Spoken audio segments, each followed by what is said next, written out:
subject of Prisca Theologia, the ancient theology.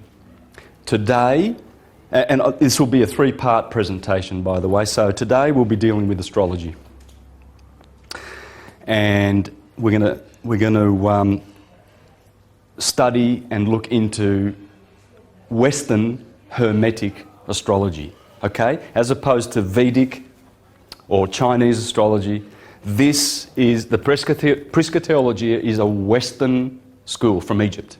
It's Hermetic, and it's Mercurius Trismegistus, or Hermes Trismegistus, okay?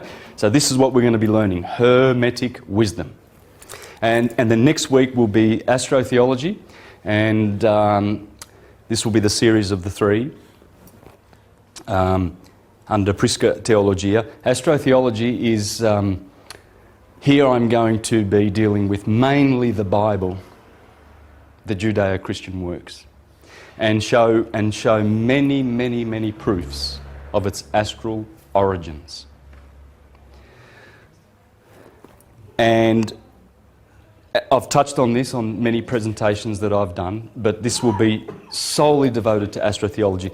Then we shall deal with, on the 20th of November, with the occult science of Prisca Theologia and esoteric wisdom.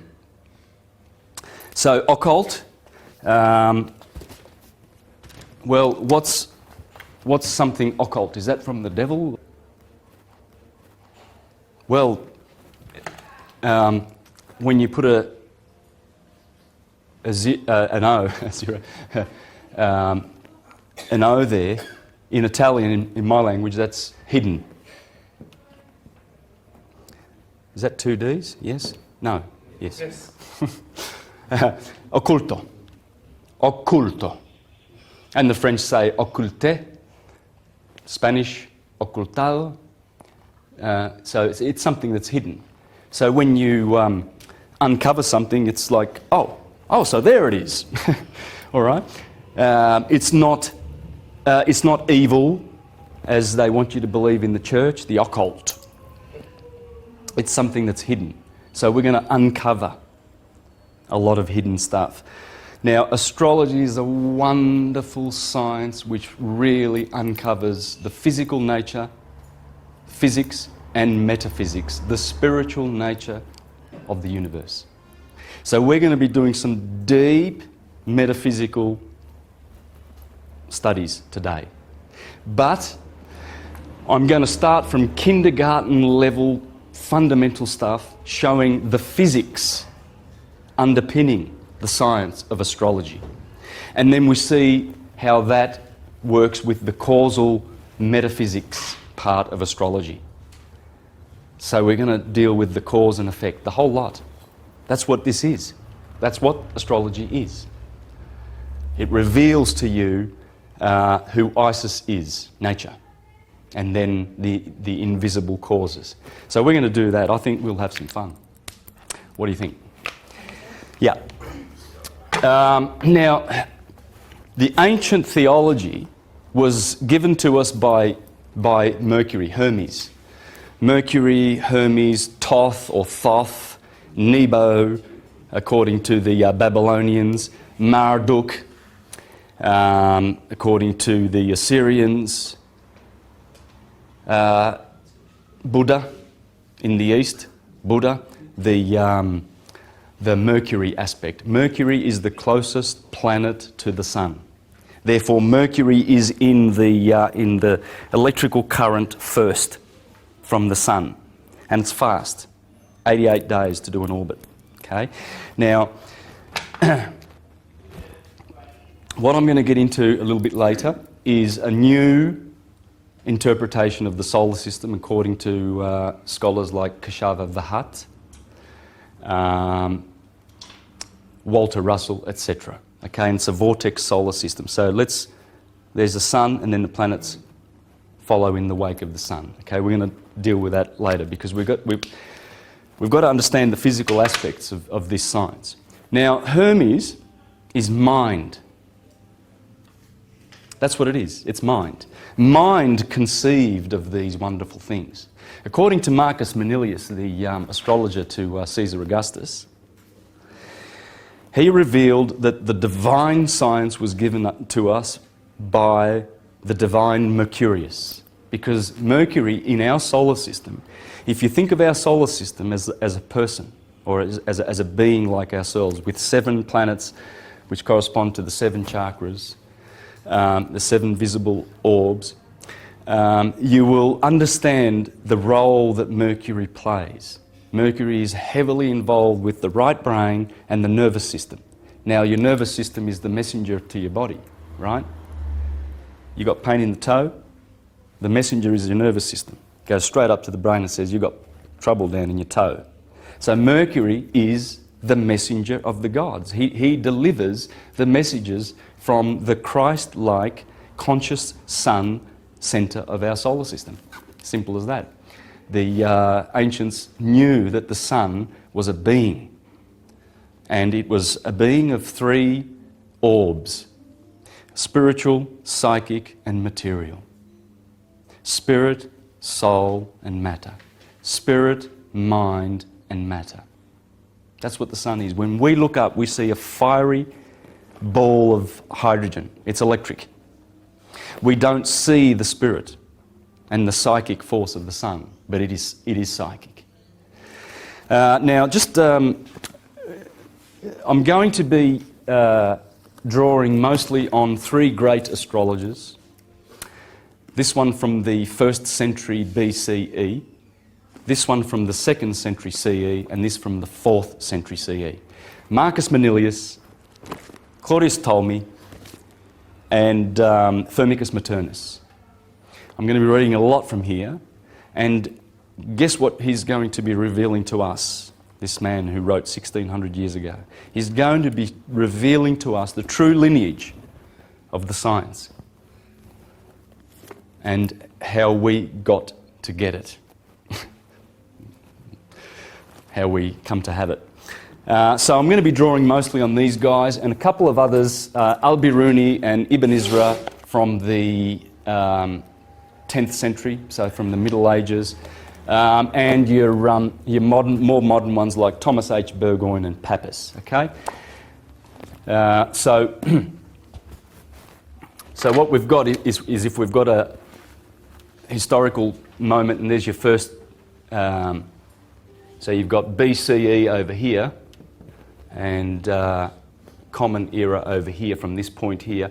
Marcus Manilius was in the 1st century here, just before the turn of the ages, and then you've got 1st century, 2nd, 3rd, 4th, 5th, 6th, 7th, 8th, 9th, 10th, 11th, 12th, 13th, let's say.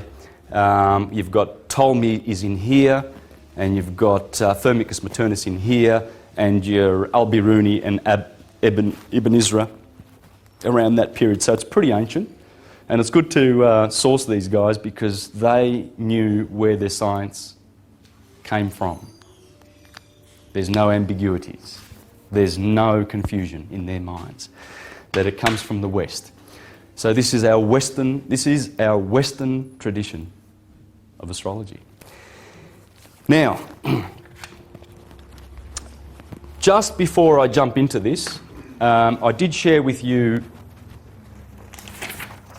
this flyer. Now, this is from the School of Ancient Mysticism in Egypt. Okay, Yusuf Awiyan and Patricia Awiyan. Yusuf is the son of Abdel Hakim Awiyan, who you might remember in this beautiful documentary by Carmen Butler, The Pyramid Codes. If you haven't seen this yet, please do. Really, please watch this. There's a lot of truth coming out of Egypt now. It's tying in with everything that I'm doing. Now, I'm going to be speaking in Egypt next year in October with Yusuf and Patricia. It'll be a 2-week tour, and we will go to all these pre-dynastic sites like Edfu, Aswan, Abydos, Dendera, Saqqara, and all of these wonderful places. And you are sure to be learning there about the true history of Egypt. And according to Abdel, who's now passed away, of course, you'll see him a lot in here. He's interviewed a lot. And the words of wisdom that come from this guy's mouth. He is the indigenous wisdom keeper. The indigenous wisdom keeper of Egypt. And these guys speak the truth about Egypt because they're not interested in Rome's consensus historical version of Egypt. The proof is there, and the proof is in the books that were Stephen Miller, I hope I'm saying that right, Mila, interviewed Abdel Hakim Aouyan over the years, over many years, as did Carmen Butler, to make and produce that beautiful product, documentary. These two books are also based on that indigenous wisdom from Hakim. So I'm sharing that with you because this ties in with it greatly, and the story that comes out of astrology. Astrology has been persecuted for a long, long time now, and it's going to be difficult for me to... It's always difficult to tackle the mother of all sciences. So I've got a difficult task ahead of me today, but we should be able to understand many, many things about this wonderful science. Firstly, you've got academia who tells you that it's a pseudoscience because it's not based on any kind of scientific approach, provable scientific research. And then you've got your religionists who will tell you that it's from the devil, it's evil, whilst they know nothing about it. Nothing. I often ask people, what do you think is evil about it? Can you give me one fact or one item? And by that time, they've nowhere to be seen. You know, they've gone running to the hills because they know nothing about it. And as Einstein said, condemnation without investigation is the height of folly. So, yes, I'm acknowledging that it is difficult, but we should be able to get through many subjects and nut out a few truths about astrology. Now, first of all, let me go with Marcus Manilius, shall we? Because I do want you to understand that these guys revered this science. It was a science to be revered. It was not for fools. It was for holy men. Holy meaning of spiritually evolved people. They knew that reality was spiritual. They knew that. They knew that the material aspect of it was the effect of these beautiful spiritual causes. And they knew the science of it because their minds, they were working with the higher mind. You see, this mind. It's this mind that gives you this wisdom. It's in the right brain. Okay? This mind sees the bigger picture. This mind sees the small details, right? So it sees the trees, this sees the forest. And it is the higher mind because it has a strong attachment to the heart, and the heart also thinks. So once you get those two connected, this knowledge is easy. It's very easy. Now, Marcus Manilius, this is beautiful, the way he introduces this beautiful work of his. It's a 5-part work called Astronomica. So this is book 1, and he says, deeper knowledge of heaven was first granted to earth by the gift of the gods. For who, if the gods wished to conceal it, would have guilefully stolen the secret of the skies, by which all things are ruled?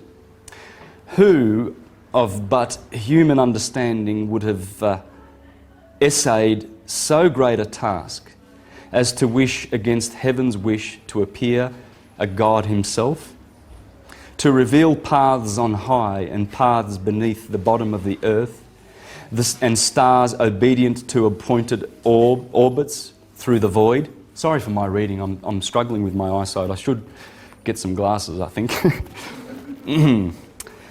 And it's a little bit dark, so... You, God of Selene, take note. Selene, who's Selene? The moon. The orb above the moon is Mercury. So the god of Selene is Mercury. You are the first founder of this great and holy science.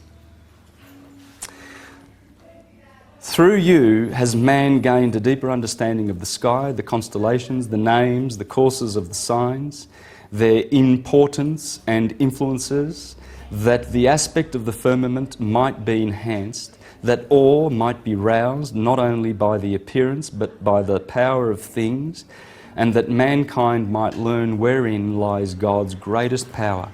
Moreover, nature proffered her aid and of her own accord opened up herself, deigning first to inspire those kings whose minds reached out to heights pondering on heaven, kings who civilized savage peoples beneath the eastern sky, where the stars returned to view and soar above the cities of dusky nations.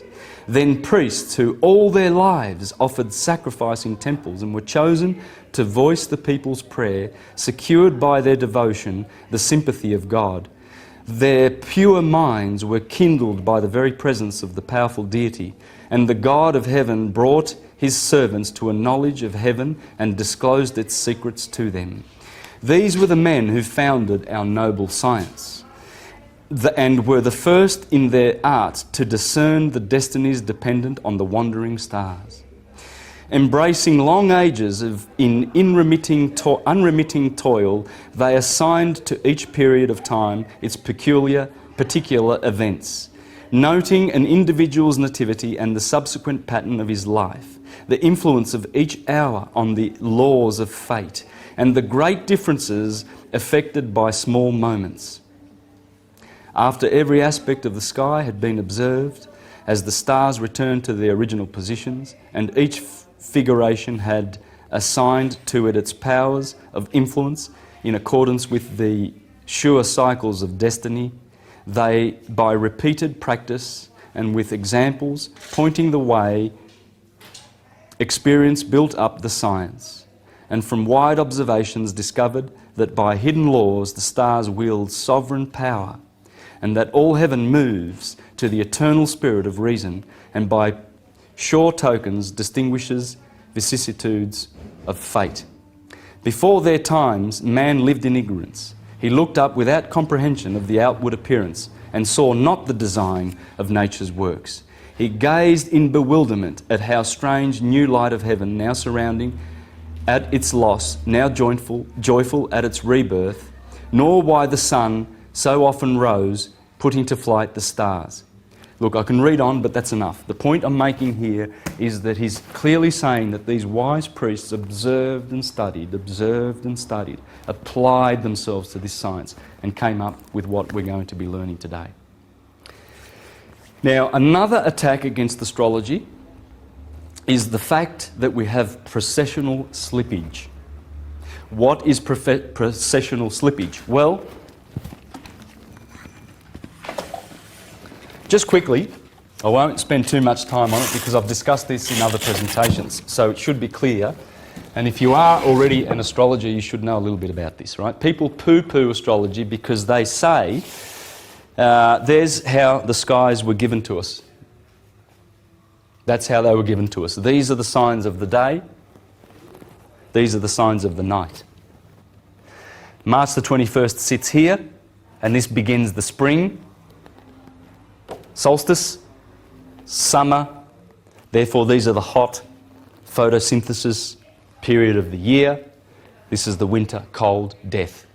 Life, death, good, evil, etc., etc.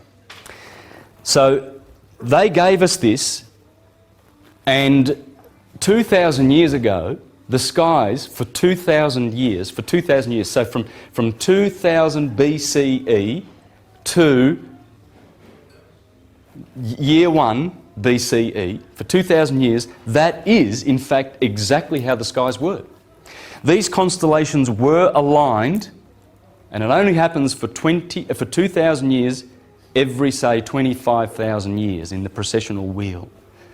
So they were lucky at the time because it was all calibrated, it was all aligned. But since then, what's been happening is the equinox, which happened there, has now been journeying for 2,000 years, through the age of Pisces, and the equinox is now there, poised to enter the age of Aquarius for 2,000 years, this 30-degree delta. So it's been travelling through this mutable water for 2,000 years. Jupiter rules Pisces, and there's a reason why I'm mentioning that. And mutable water is also very important to take note of. We are now going into fixed air, okay? Now,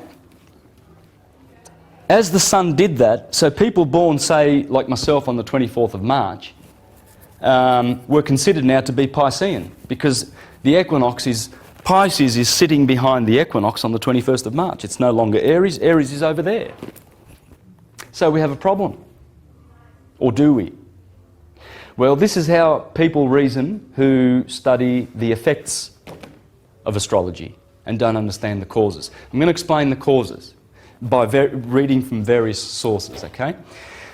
So let's put that back to there, and we shall change it not, because that is fixed forever.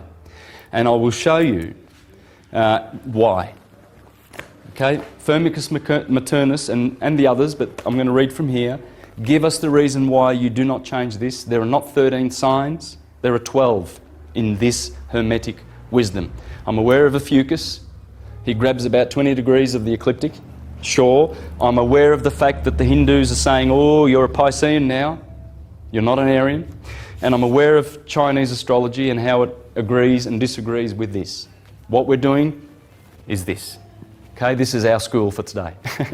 And you'll be thankful that you learnt this Western wisdom from Egypt, because it's the oldest, and it is the science that was developed like this, and regardless of precessional slippage, that science applies. Thomas H. Burgoyne. Now, look, he's got 2 volumes, and these if you want to understand Hermetic wisdom, if you want to get all the Hermetic wisdom in 2 books, read these. Please read these, because all of this setup and all of this is explained perfectly in these books. The Light of Egypt, the Science of the Soul and the Stars. In other words, as above, so below. Now, in the introduction, in the first chapter of Volume 2 of The Light of Egypt, this is how Thomas Burgoyne explains that we need not pay attention to the precessional slippage. In the next 2,000 years, we'll be doing this. It will forever be migrating, and it takes 24,000 years to go right around, okay? 24,000 years, and we go through the Golden Age, through the Silver, through the Bronze, and through the Iron. And the Iron Age, in fact, is this portion here, Pisces. We've copped it bad in the last 2,000 years. That's the Kali Yuga. It's the Kali Yuga. We are now entering the Dvapara Yuga. All right? Dvapara means 2, second. And then beyond that is the 3, Treta Yuga. And then Satya means, well, I think it means bliss or consciousness. Yeah. So, because it's the Golden Age and it's going to be great. It's going to be great. All good things are coming. All good things. And this is the science that predicts all this. And it's not doing it by, some hocus-pocus guesswork kind of magic. It's doing it by science. It's pure science. You can predict everything with this science. When you know your birth chart and when you see where the planets are placed, you can tell exactly how your life is going to pan itself out. You can. You can tell why you look the way you look, why you behave the way you do. You can tell how your relationships are going to be going with spouse, partners. You can tell how much fortune you will have with wealth, what sort of honours you will receive in your life, etc., etc. It's all there. And you're going to learn this by the end of today. How to do these, how to see these in your own birth charts. We're going to go and see what Saturn does to your birth chart, what the sun's doing in your birth chart, what's the moon doing there. Why are they always so placed? And what does it mean?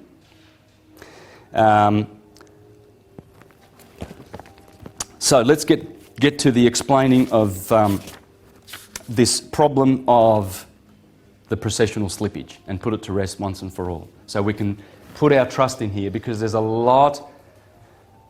lot of entities out there that would love for you to say, oh yeah, precessional slippage, okay, let's turn our backs on our astrology. It's no good because the scientists have declared it to be a pseudoscience.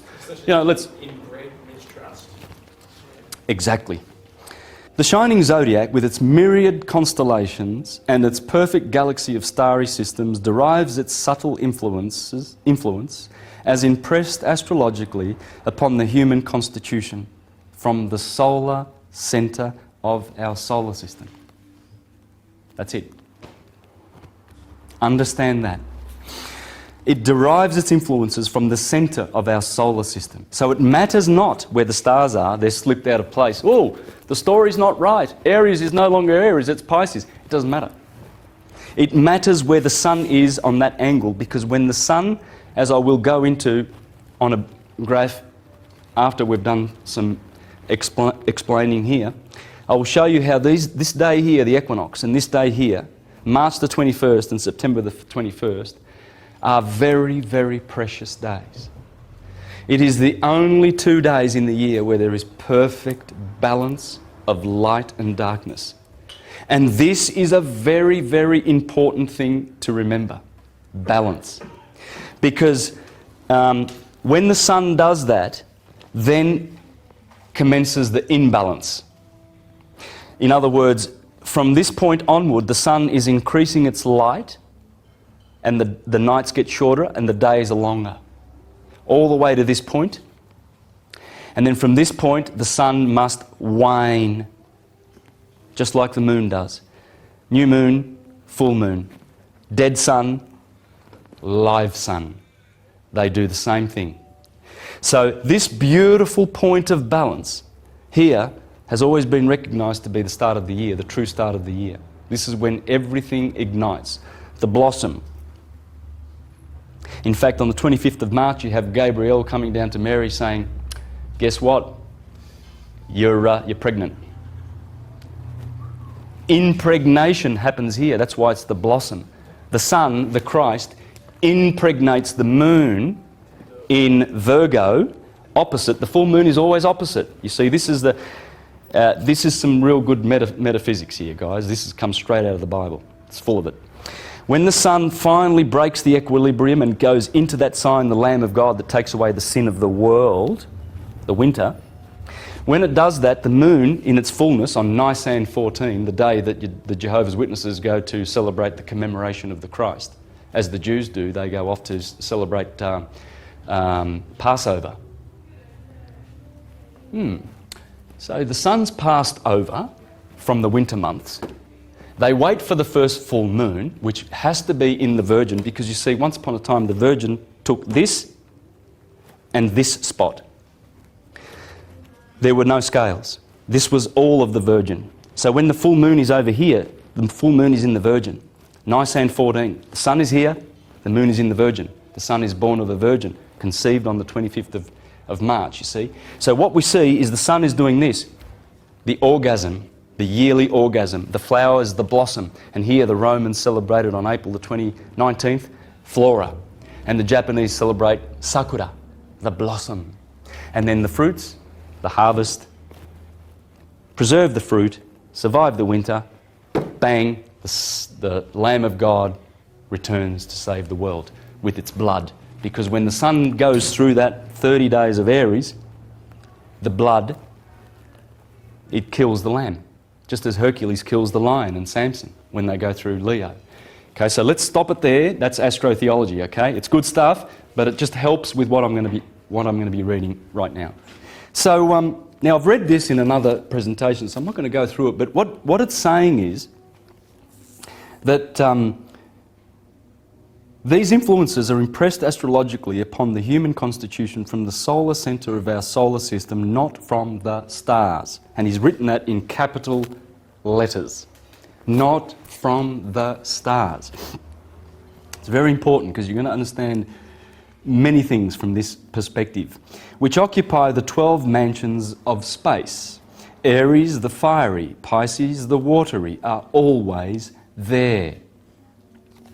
Aries will always be there, and you'll see why. I'll give you ample reasons by the end of today. Aries will always be there. It will never be Pisces. It doesn't work. It ain't never going to work. Anyone born on the 24th of March, forever, will be Aryan in the universe. And we'll see that according to these guys, not according to me, please. You understand that? I'm trying to share with you Hermetic wisdom exactly from the Hermetic school. Okay? No deviation, none at all. It's very important because this school is intact still today, though persecuted, though they've tried to, Constantine and the Catholics and everything and all these churchgoers have tried to destroy those beautiful temples and universities and schools, and they burned libraries and they destroyed mystery schools and they went rampaging all over the Mediterranean and tried to obliterate this beautiful wisdom. But it's still intact, and I'm trying to share it with you intact. They will always be there, and instead of its being an argument against astrology, it is one of its grandest truths that in all ages and in all times, Aries, the first sign of the zodiac, has been found ever the same, equally as well as Pisces, the last. So, in order to convey our meaning, let us digress for a moment and bring forth a fitting illustration. The condition of our atmosphere and the surrounding objects, vegetation, etc., have a peculiar condition and a magnetism wholly their own when surveyed exactly at sunrise.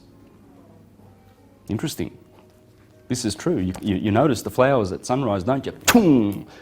They get this electric rush and they just stand up. The sunflower faces east. The animals, they just go quiet at sunset and sunrise and sunset. They pay respect to these sunrise and sunset. They do, because it's equilibrium. 2 hours later, there is a very different influence. And at noon, there is a wonderful contrast. The same may be said of sunset, and again at midnight. And lastly, note the difference 2 hours before dawn. This is the coldest period of the whole 24 hours. These are facts. And let your heart, and yet our hearts are all beating to the same life flow. And the earth is no farther away from the parent sun. And yet it is the angle at which we, the inhabitants, receive the sun's light that makes all the difference between dawn and sunset, noon and midnight. When to these facts it is further added that it is sunrise, noon, sunset and midnight at the same instant, all the time in some of the various different portions of the globe, it demonstrates most conclusively that the earth itself is enveloped, so to say, in a complete circle of conditions, very similar to the 12 signs of the celestial zodiac. And so he begins to show how Aries is very, very peculiar in its light from 6 a.m. And by the way, you only do this on 2 days of the year, the 21st of March and the 21st of September, where you lock in tightly this science.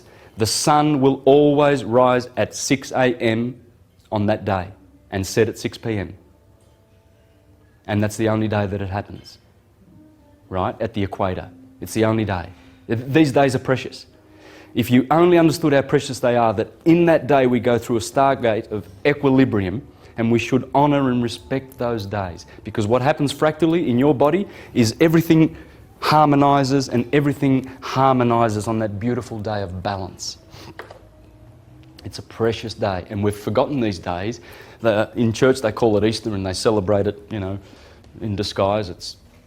It's for some other person, it's not the sun, it's for a man that came and died physically, right? So they've pulled us away from this true science. But when you start to see these days and these cycles, unity consciousness. Unity consciousness. You see the unity of all things. When you see the cycles of nature where they're hiding. It's easy to see them with these simple graphs. That's why they gave us this science. And we look at it and we go, oh, shit, what does that mean? Oh God, it looks devilish. Oh, look at these animals, they're scary. And off we go, we run the other way. That's how we've been trained. But he goes on here to explain how Aries gives that particular angle of light. So people born in that month have received that influence, those particular electric rays from the sun. And then wherever the moon is, the moon might be over, you might be born, you might have a moon in Capricorn. Well, she's sending a square energy to the sun. They're squaring off to each other. So you need to see that her light, which is reflected back to us, is also doing something to the sun in that sign and to us that are born here on the earth. Their influences are distorted or strengthened according to where those planets are laid out. And we'll understand this by the end of the day, how they influence one another. So, and then he goes on to say how Taurus then has a different angle of light, and the animals and the flowers and everything have a sort of a relaxation time. This is electric, this is magnetic, back to electricity, back to magnetism. So it's like masculine energy, feminine energy, masculine energy, feminine energy. Okay, let me progress. So with this astrology today, hopefully we'll know how to heal ourselves. So this is for our physical benefit and for our spiritual benefit. So we're going to go into the healing aspects of astrology, and this is a great book. I'm just going to pop that up for the camera. This is a really good book for learning how you can benefit from astrology. You can benefit your health with it. Okay. Sorry, what's it called? This is Your Health in Your Horoscope by Stefan. Here's my eyes again. Stennard. Strange colour there. Okay.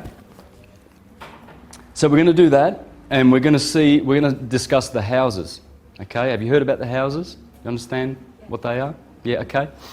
The houses start at the ascendant, and they go. First house will be here, then second, third, fourth, fifth, and those houses actually correspond with first house, second house, third house. Right? We're going to learn that. So your houses, your health, we're going to do, and we're going to, of course, get right into the physics and the metaphysics. How does that sound? Pretty good? I reckon. I think we'll have some fun. Now, we have a binary star, which is Sirius. I've shown this enough in my presentations, I think, but this is a great book by Walter Cruttenden dealing with the lost star. And in here, he pretty much proves that we're in a binary.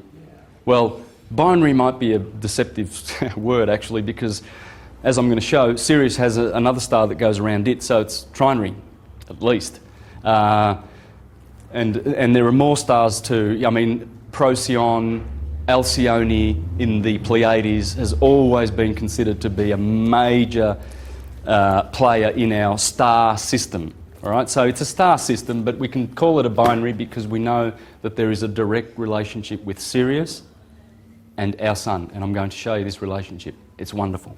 So what we've got is we've got Sirius that is about 8.4 light years away, I think. Thereabouts, okay? And there's our sun, and we are told in this particular book and many, many other sources that we are in a binary, right? So let's sort of see if we can draw that. Yeah, it always goes like that, pear-shaped, but anyway. So I try, but okay. What Sirius has another star. This is Sirius A, and Sirius B goes around Sirius A, and it takes 49.9 years. Okay? That's the signs I always forget. Yeah, this star is a white dwarf, Sirius B. It's a white dwarf. It is harder, 300 times harder than a diamond. It is so heavy that a teaspoon of it will be hundreds and hundreds of tons. I'll get the figures in a minute. I'm going to read from that. Hundreds of tons, a spoonful of it. It is spinning on its axis 23 times every minute. This is a sun. This is a star, guys. Right? It's that heavy. Imagine how heavy it is. It's 300 times harder than a diamond. And every minute, it goes about this fast. In fact, my finger, I did this exercise yesterday to work out how fast I should be going. This is about how fast it's spinning on. Can you imagine a star doing that? It is so powerful magnetically that it directly affects our Earth. I'm going to show you how. In here, it is all explained. In 1989, when this little fella here, this very heavy, hard little fella, when he passed between Sirius A and our sun, with its Earth going around here, for 2 weeks prior to that very moment, in 1989, our Earth sped up in its, I think it slowed down first, a couple of seconds in its revolution, and then once this went away, it sped up again. When you understand how important this is, you see, the Egyptians taught us that this was Isis. This is the most important star in the sky. Osiris, Isis, and that's where Sirius comes from, you see. Sothis of the Greeks. The dog. This dog is the dog star, and it dogs our star. Okay? Now, because it follows it. It appears to be following our star. Now, when this, in 1989, this star was in between our Sirius A and our sun, this is what happened. The Earth's rotation period relative to this star, the spin rate slowed down in 89, losing a full second per day for a period of several weeks before the event, and then sped up again, gaining a second per day for several weeks after the event. Take note of that, man. That's a star that's 8 light years away. It slowed and sped our Earth. So when people say, oh, the influence of the stars, well, imagine if that star way over there, now imagine all the planets that are getting around our solar system that are so closer and so much more dynamic in our solar system, imagine what they are doing. In fact, you will learn that they are doing everything. Everything that you see, everything, every material shape that is in your eyesight is manifested by those seven orbs in our solar system. Without them, no manifestation. This doesn't happen. Poof. Take away the sun, we're gone. Take away the moon, Jupiter, any one of them, we're gone. You cannot damage that configuration. Even though our solar system has been unstable and it has lost components and it has components added to it, like Venus. Marduk was, the asteroid belt was once a planet. Now, I want to read something about Sirius. We know that streams of energy from stars travel in specific directions, either up or down the galactic arm in which they are embedded. Stars are polarized by other stars, either negative and positive, some receiving energy, some sending it out, all of which travels on the path of the magnetic field lines. Sirius, the largest in the Sirius star system, the one we see as the brightest star in all the heavens, is Sirius A, outshining our sun 10 to 20 times over, with only the mass of 3 suns. Sirius B, a white dwarf star invisible to the naked eye, packs almost the entire mass of our sun into a globe only 4 times as large as the Earth. White dwarf stars are extremely dense. In fact, Sirius B's surface is 300 times harder than diamonds, while its interior has a density 3,000 times that of diamonds. Spinning on its axis about 23 times a minute, it generates huge magnetic fields around it. The 2 stars dance around each other, constantly interchanging particles. Because of its greater density and magnetic field, Sirius B takes the lion's share, actually vampirizing gases and materials off of its larger host body. Sirius A, clearly a spectacular star system giving off enormous amounts of energy, our Sun appears puny and insignificant by comparison. Every 49.9 years, the two star systems, Sirius A and B, come as close together as their orbits allow, creating huge magnetic storms between them. As they approach each other, the stars both begin to spin faster as tidal forces become stronger, finally flip-flopping over, actually trading places with each other. There's a Tibetan master, Dzwal Khul, author of Alice Bailey's books, taught in the early 20th century about the effects of the Sirian system on our world. When asked what forces were responsible for the world's crises during World War II, he listed as a number one cause a welling up of magnetic force on Sirius, which produces effects upon our solar system, cause and effect. You see how the stars are causing? They are the causal ones. They are the causal ones. They are the fountains, the father fountains of life, according to Hermes, which produces effects upon our solar system and particularly upon our Earth. He proclaimed the Sirian energies stimulated both the best and the worst in humanity. Sirius produces the best and the worst in humanity, as depicted in the global conflict. Now, there's a lot of other interesting things in this article, but for instance, here's one. On January the 1st, you look straight up at midnight and you'll see Sirius above your head. Try 1 o'clock if you've got daylight savings, but anyway, you'll see Sirius, the brightest star in the sky. Below your feet at midnight on December the 31st, the sun will be at midnight directly below your feet. So you look up, there's Sirius, and the sun is directly below your feet. So there's that alignment. That's what's called perihelion. It actually lasts from the 1st of January to the 4th of January, okay? Perihelion, peri meaning closest point, it's perigee. But in dealing with the sun, you use the expression helion because helion is the sun. So that is perihelion. So when would apohelion be? 6 months later. Exactly. What's the date? That would be around about July the 4th, wouldn't it? Okay. So that's persistent, there are always being antipodes at that point?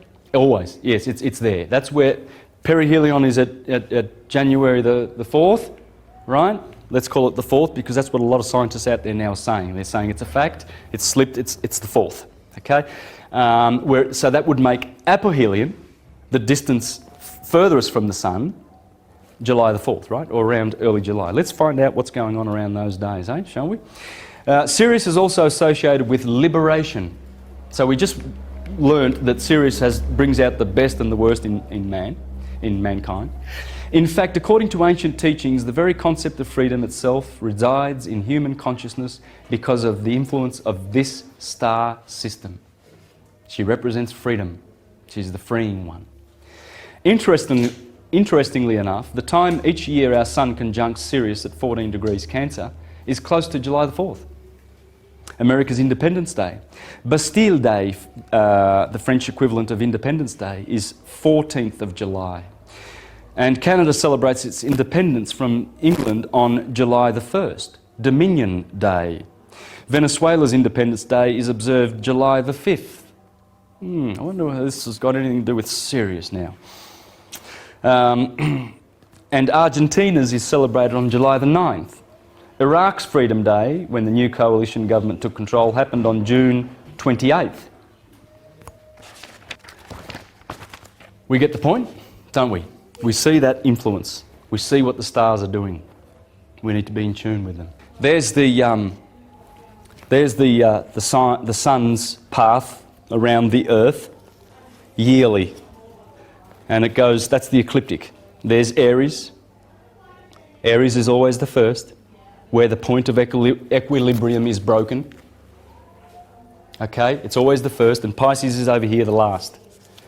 This is physics. This is pure science, what you're going to learn. So that sine wave is produced. We're going to draw this sine wave up on the board now, okay? There it is in the skies. There's the ecliptic of the sun going through all the 48 constellations of the heaven, and they are like this. The ecliptic, Aries in the head, all the way to Pisces in the feet, the two fish. That's the ecliptic. Here you have 21 northerly extrazodiacal signs.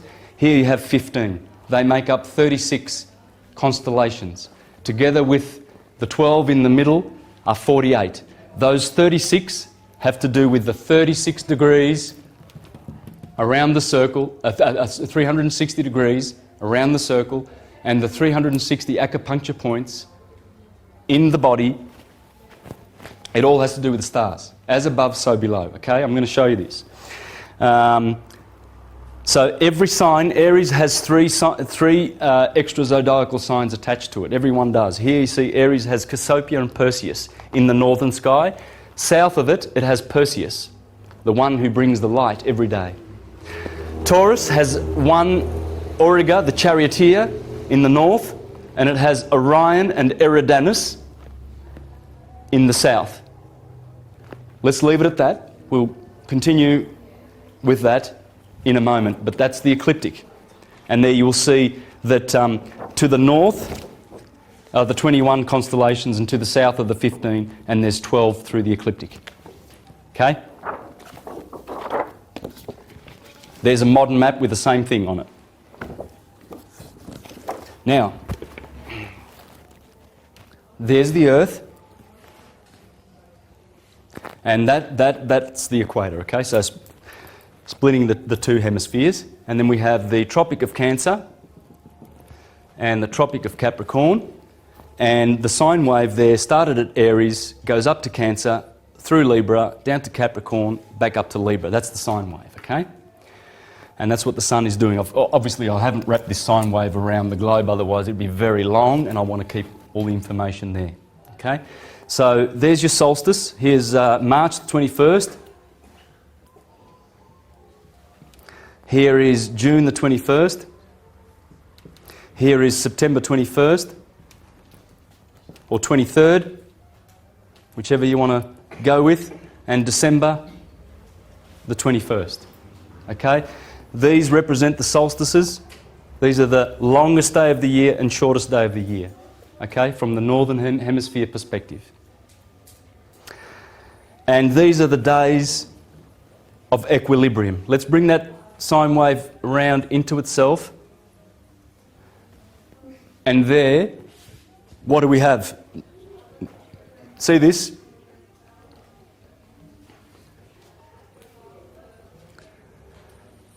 That circle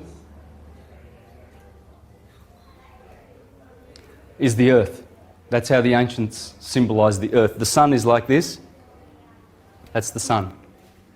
That's the Earth. That is the sign of addition.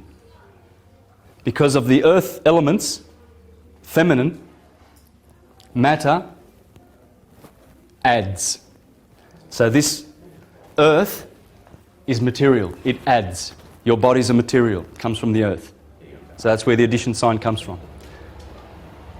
When you put it in motion, you get multiply. That's water. That's also feminine, multiplicity. This is generation. The woman has that power. Right? Whereas, before I put that line in there, we just had a circle like this with an equator going through it. That's division. Air. Subtraction. That's division, that's fire. So you see the four mathematical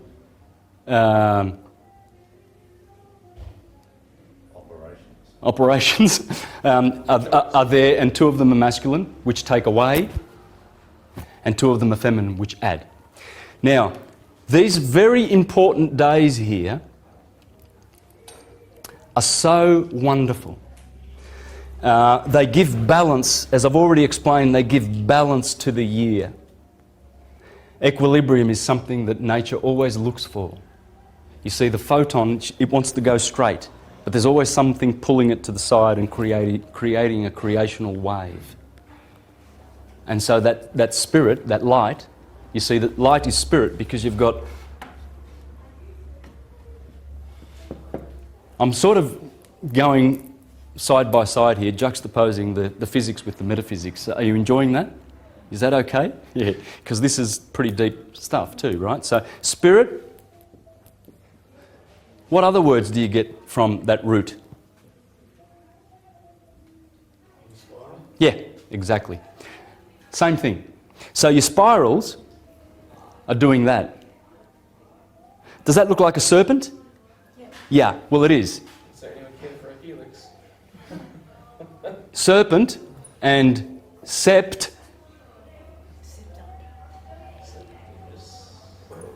Septenary, 7, has always been associated with serpent.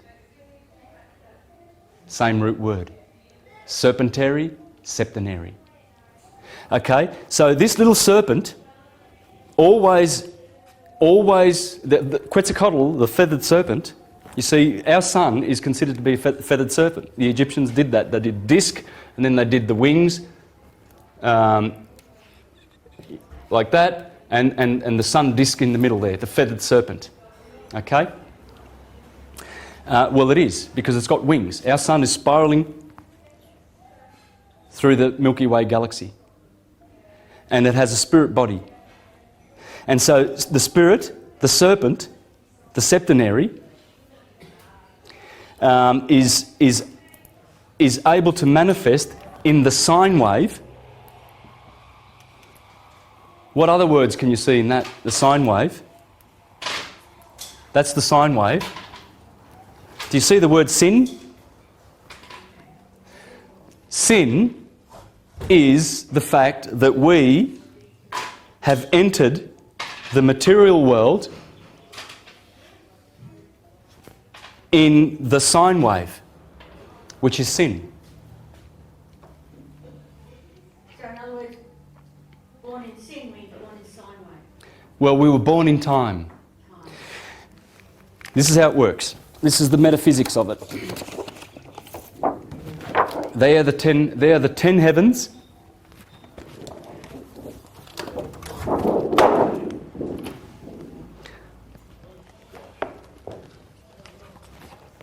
There is the Kabbalistic tree. Notice that those 10 Sephiroth, they correspond to this. I'll explain this in a minute.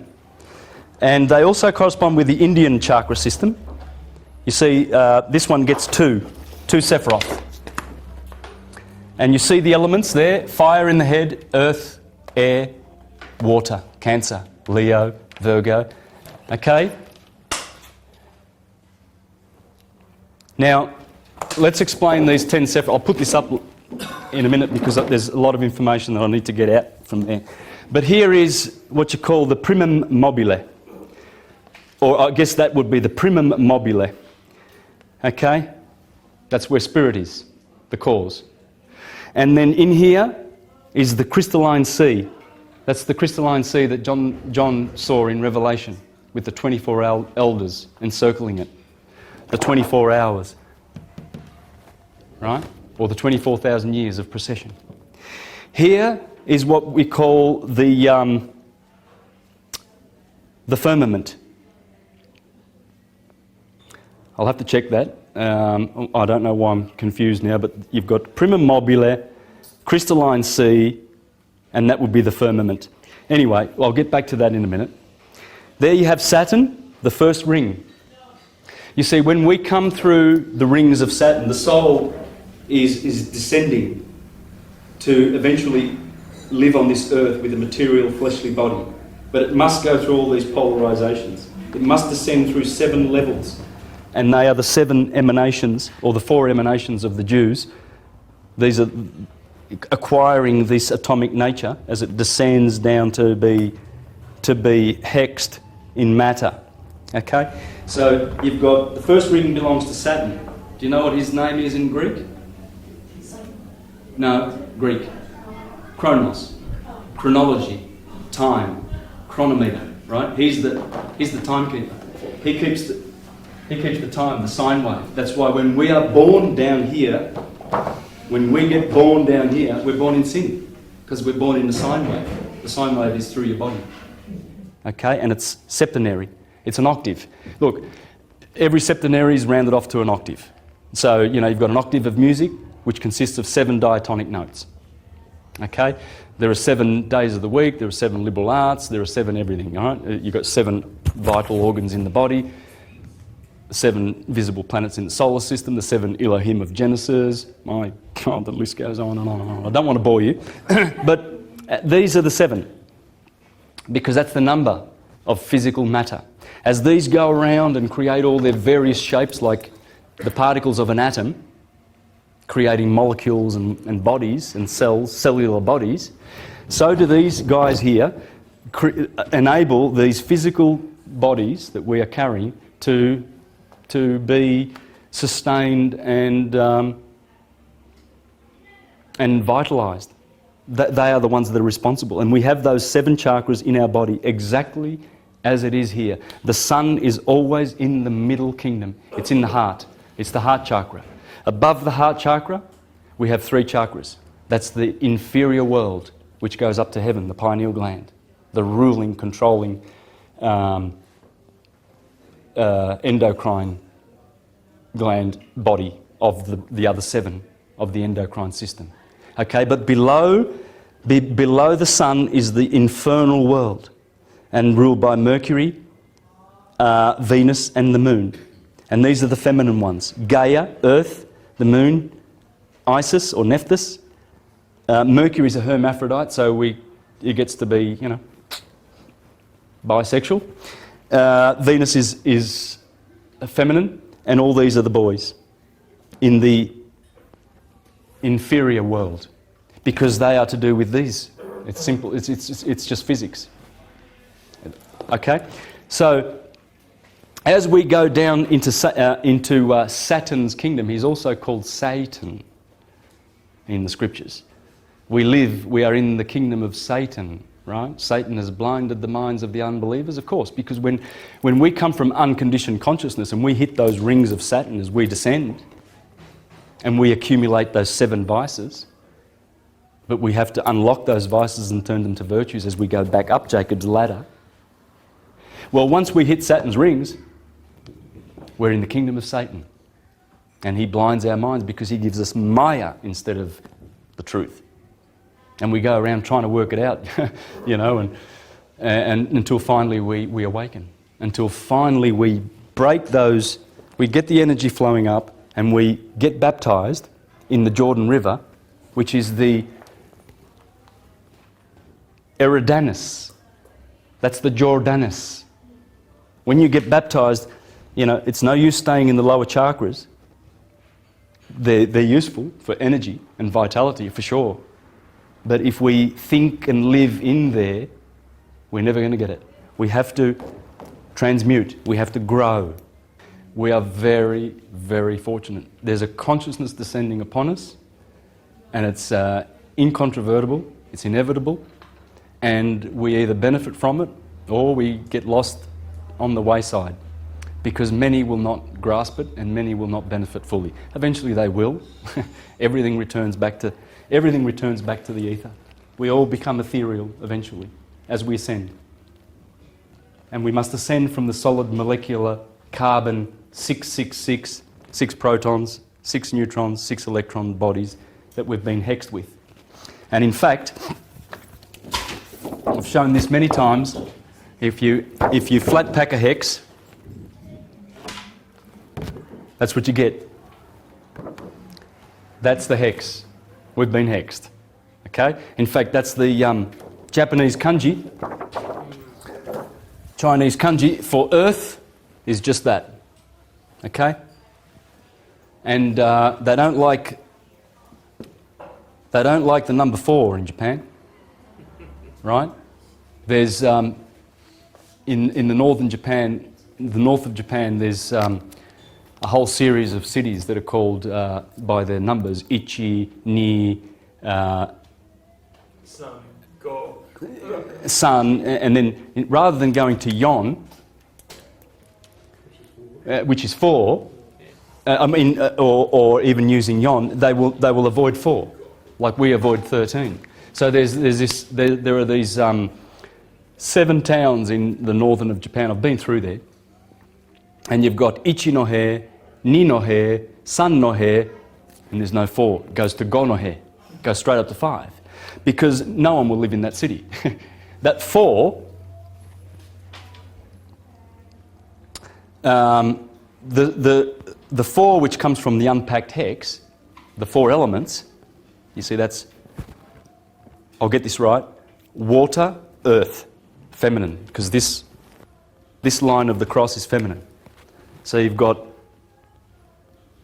earth is over here, water is over here, and I'm going to put north and south because nous is fire, and spirit is air. So you've got fire and air running down the masculine line, and you've got water and earth corresponding to north, east, south and west. Okay? That's how it works. Everything is interrelated, and I don't go looking for it. It's there. I didn't put it there. It's there. You know, I mean, people say, "Oh, Santos, your New Age theories are ridiculous." You know, I get the on YouTube and that. And first of all, New Age. I mean, what does that mean? Didn't I just say Prisca Theologia, ancient theology? Aren't I talking about Hermes? Wasn't he like in the past? Yeah. New Age and theories. They're not my theories. This is not opinion. I didn't put the Tropic of Cancer there. You know, I didn't invent spiral and spirit and share the same word. And then another thing that people say to me is one person wrote in, hate to be negative, but I'll just squeeze this one in. She says, "Oh, well, all of this sounds good in English. This can't be true because it doesn't work in other languages." Well, it does. I speak Italian, French, Portuguese, Spanish. I can do this in any one of those languages. In fact, I'm going to do it as soon as I get some time. But let's have a look at some of this. I mean, I've already shown that spring is called primavera, first time. Right, the first season, the spring, it's there. March used to be called Primus. The Italian word for good looking is bel. There's El, the sun, because if you're bello, if you're a good looking man, you're good looking like the sun. You're not going to be good looking like some doofus. It's got to be the sun. The sun is the best looking. How many sun names have we inherited in our culture? Do you know that John means the sun? Do you know that Robert means the sun? Name some names. You'll find that either directly they are the sun or indirectly by virtue of the planets. For instance, Peter. Peter is not the sun, it's Jupiter. Paul is not really the sun, it's Apollo, which is an aspect of the sun. You see? So Peter and Paul, that comes from our solar system. It all does. Now, let's get back to the science of things then, and we see that this basically is the graph, the physical graph, that allows us to peer into the spiritual. This allows us to peer into the spiritual, okay? Now, the 4 cardinal points, these are the 4 cardinal points. We need to pay special attention to them. Once you pay special attention to these cardinal points, then you will understand astrology. Everything else is just filling in the shadows, as Thomas Burgoyne says. Get the cardinal points right and work out what's going on there. It's big. And here's what Marcus Manilius says 2,000 years ago about the cardinal points. "Come now, prepare an attentive mind for learning the cardinal points." So he's telling us now, just prepare your minds for the cardinal points, because they are so pivotal to understanding, and you're going to see how. You're going to walk away from here today and you're going to go, wow, okay, now I get it. Because of the cardinal points. 4 in all, they have positions in the firmament permanently fixed and receive in succession the speeding signs. Oh yeah, Arians. Arians like me, they're fast, all right. They never walk, they're always running. And Cancerians, Librans and Capricorns. Motion is their modus operandi, you know, like they're moving. They are the speeding signs. But they also speed because, well, let Marcus Minilius explain. One looks out from the rising of the heavens as they are born into the world and has the first view of the earth from the level horizon. Aries. So he says one, I'll read that again. One looks out from the rising of the heavens as they are born into the world and has the first view of the earth from the level horizon. Remember, on March the 21st, it's level. Equilibrium. 6 a.m. Bang on, there's the sun.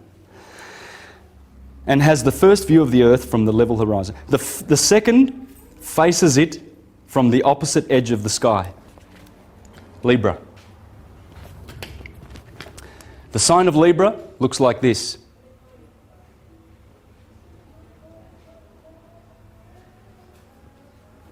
What does that look like to you? Does that look like the sun going through the equator? Like the Nissan car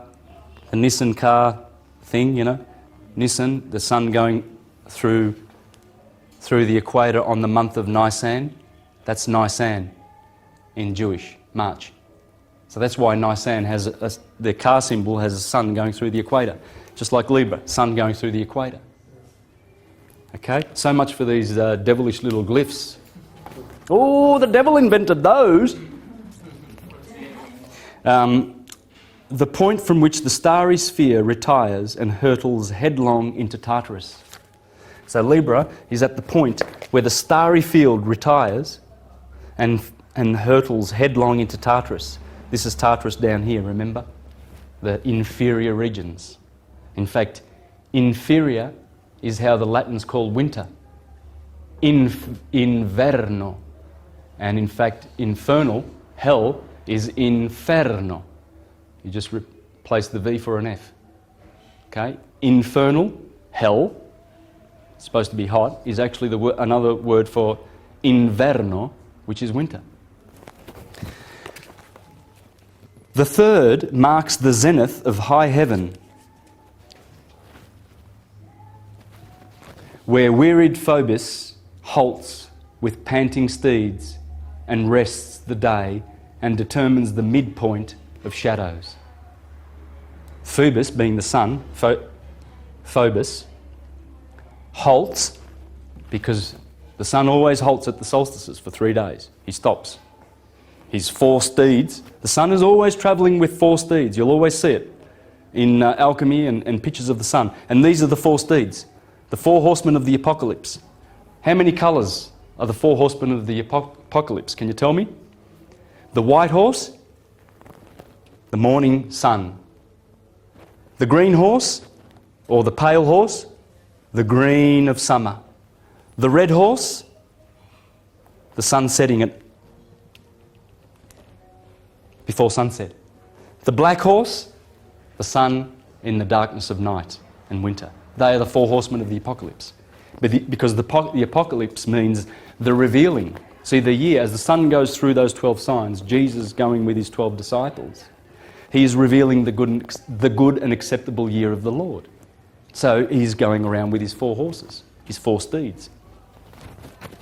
The cardinal points, they are the steeds. The 4th occupies the nadir and has the glory of forming the foundation of the sphere.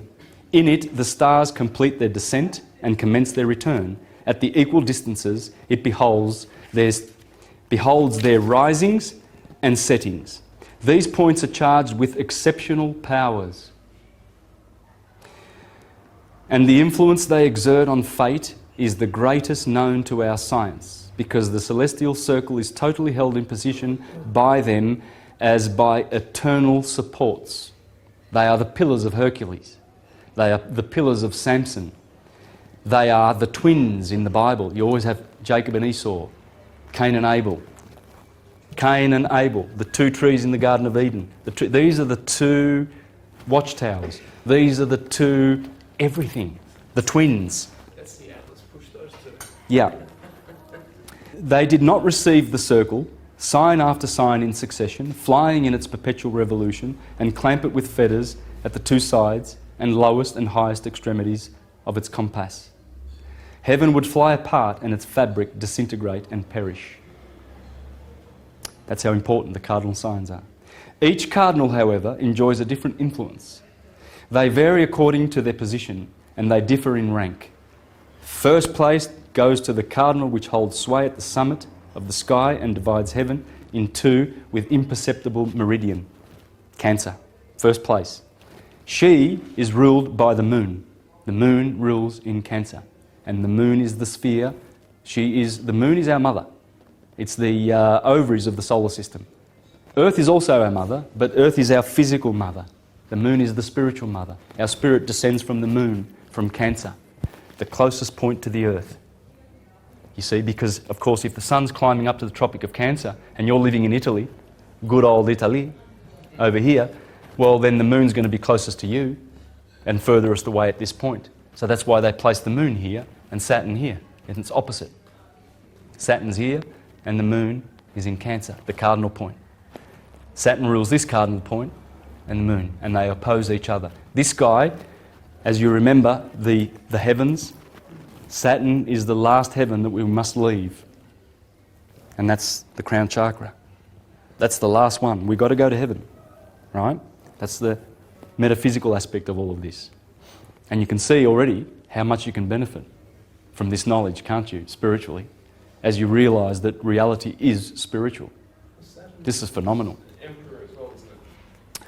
Saturn is old man Kronos. He has the scythe, so he's the grim reaper, but he is the one that gives us our physical life. For whoever is born of flesh or in time must therefore die in time.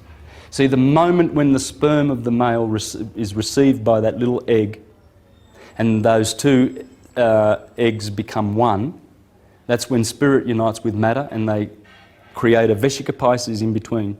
And that is the moment that you are baptised in death. That's the moment you begin to die, because before that you were alive. It's death. It's the baptism of death. And it comes from the womb of your mother, which is a tomb. That's why you come out from a womb and you end up in a tomb. Same word, according to Plato. Okay? So when our father, the spirit, because a sperm, you can't see that little egg. There's no way. You're not going to see it. It's a spirit. That's why they call it the spirit. The masculine part, the guy donates this little egg. And the woman does the rest in her womb. From that moment, you're dying. You're baptised in death. Therefore, you need to be purified with water. Christians get baptised and they symbolise that with water. Holy Spirit, air, when you burst your spirit chakra, the throat.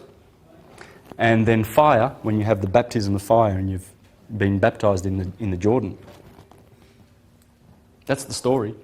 It ain't literal like they teach it in the churches at all. It's a spiritual story. It always will be, and it's always been there. You just got to point to it and see it. If you don't see it, you're not looking. It's only for people who have eyes to see and ears to hear.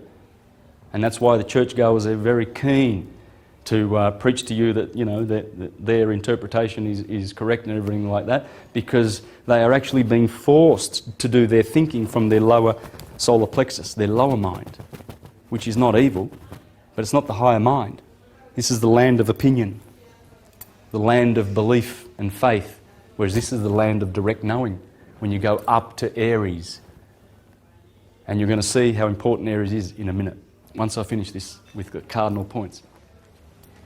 So each cardinal, however, enjoys a different influence. They vary according to their position and they differ in rank. The first place goes to the cardinal, which holds sway at the summit of the sky and divides heaven in two with imperceptible meridian. Enthroned on high, this post is occupied by glory, truly a fit warden for heaven's supreme station. So all distinction and reign by awarding honours of every kind. Hence, of course, did you pick that up? By awarding honours of every kind? Of course, because it corresponds to the 9th house in astrology. And the 9th and 10th house have to do with,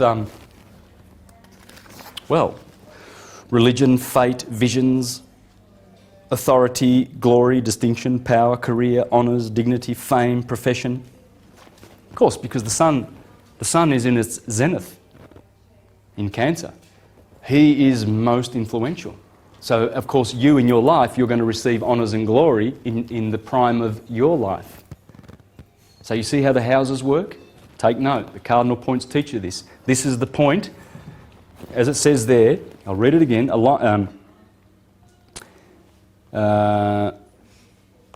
Occupied by glory, the glory of the sun. This cardinal point is occupied by glory. It's a glorious position. It's Jesus coming into Jerusalem and being enthroned as king.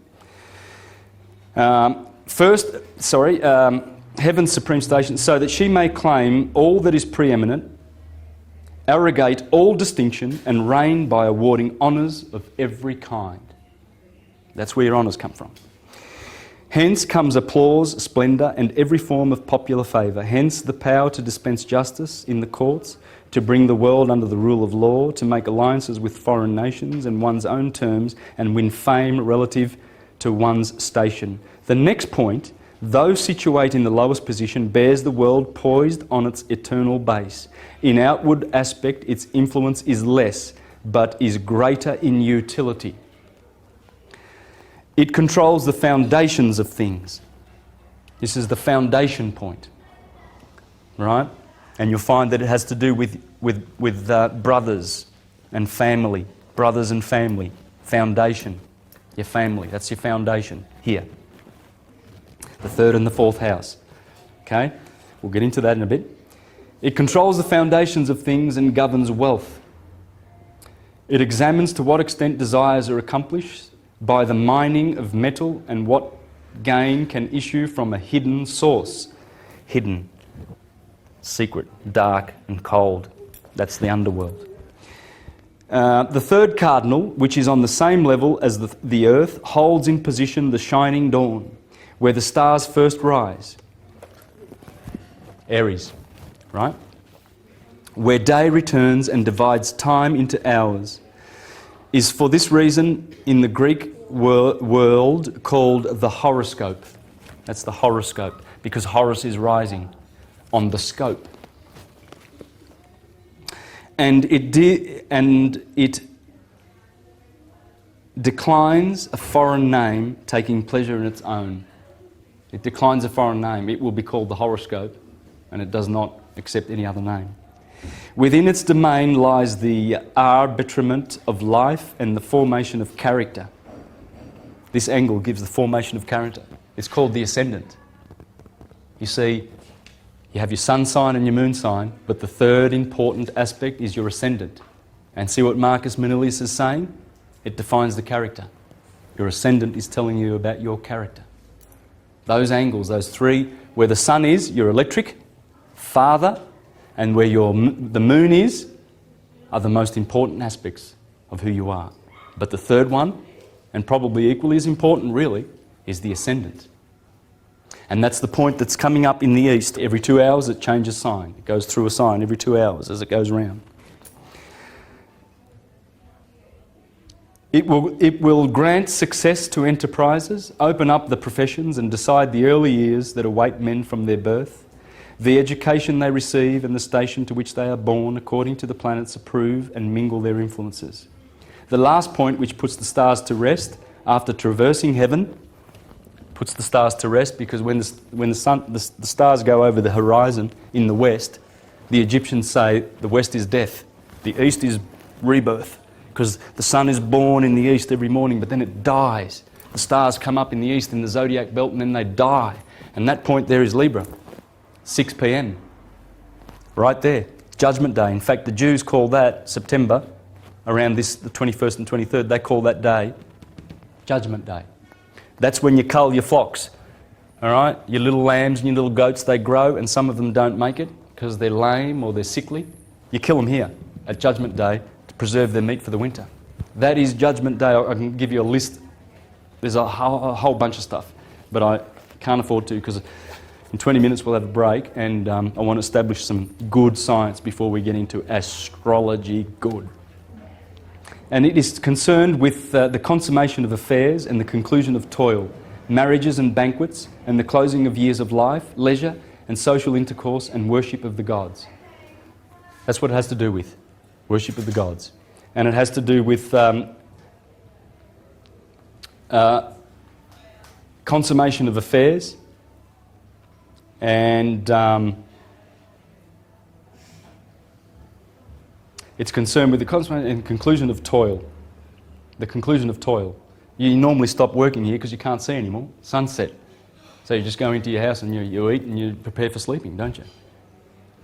Right? Well, this is what the Jews, they have two covenants. Have you heard of the covenant of works and the covenant of rest in the Bible? That's the covenant of works, because when the sun goes through there, you've got to work. It's summer. You've got to collect your harvest and everything like that. That's the covenant of rest, because then you rest in the winter.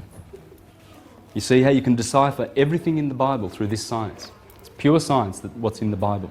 You needn't worry that God has a covenant of rest and a covenant of works and what that means, you know, in a detrimental, theocratic, judgmental way, that this hierarchical, interventionalist, patriarchal, buffoon, Humpty Dumpty God is going to inflict on you. It's not going to happen. It's science.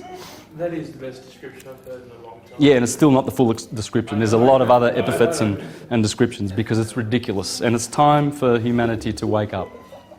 Wake up to the beautiful science of the Spirit and the spiritual wisdom that liberates. See, Hermes is the liberator. The artificial Christ that they've created, he is the enslaver. It's actually the twin brother of Satan, and the magnetic enslaving energies is what the elites are using to give us their Luciferian satanic version of this. It's all erroneous, and we needn't pay any attention to them. Nor must you rest content with observing each cardinal point. You must note with a retentive mind the spaces between them, which extends over a larger range and possesses special powers. The curve which stretches from the orient to the topmost point of the circle claims the earliest and infant years, the slope which sinks from the summit of the sky till it reaches the Occident, succeeds to the years of childhood and includes in its province control of tender youth. It's talking about this, saying there's the youth, there's the adult, and there's the waning years, and then you start walking around with a walking stick and you die. Born, youth. Spring is youthful. That's why Taurians, Geminians and Arians they're the babies of the zodiac. Because this is the baby, the sun is a baby here, right? The portion which appropriates the setting heaven and descends to the bottom of the circle rules the period of adult life, a period tested by incessant change and checkered fortunes. But the part by which return to the orient heaven's course is done, but the part by whose return to the orient heaven's course is done, and which with enfeebled strength slowly ascends the back-bent arc, this part embraces the final years, the back-bent arc, the final years, the fading twilight, and palsied age. In any geniture, every sign is affected by the sky's division into temples. And now he goes into the houses, and I'll stop there. Okay, that was a bit heavy reading, but basically what he's telling us is this.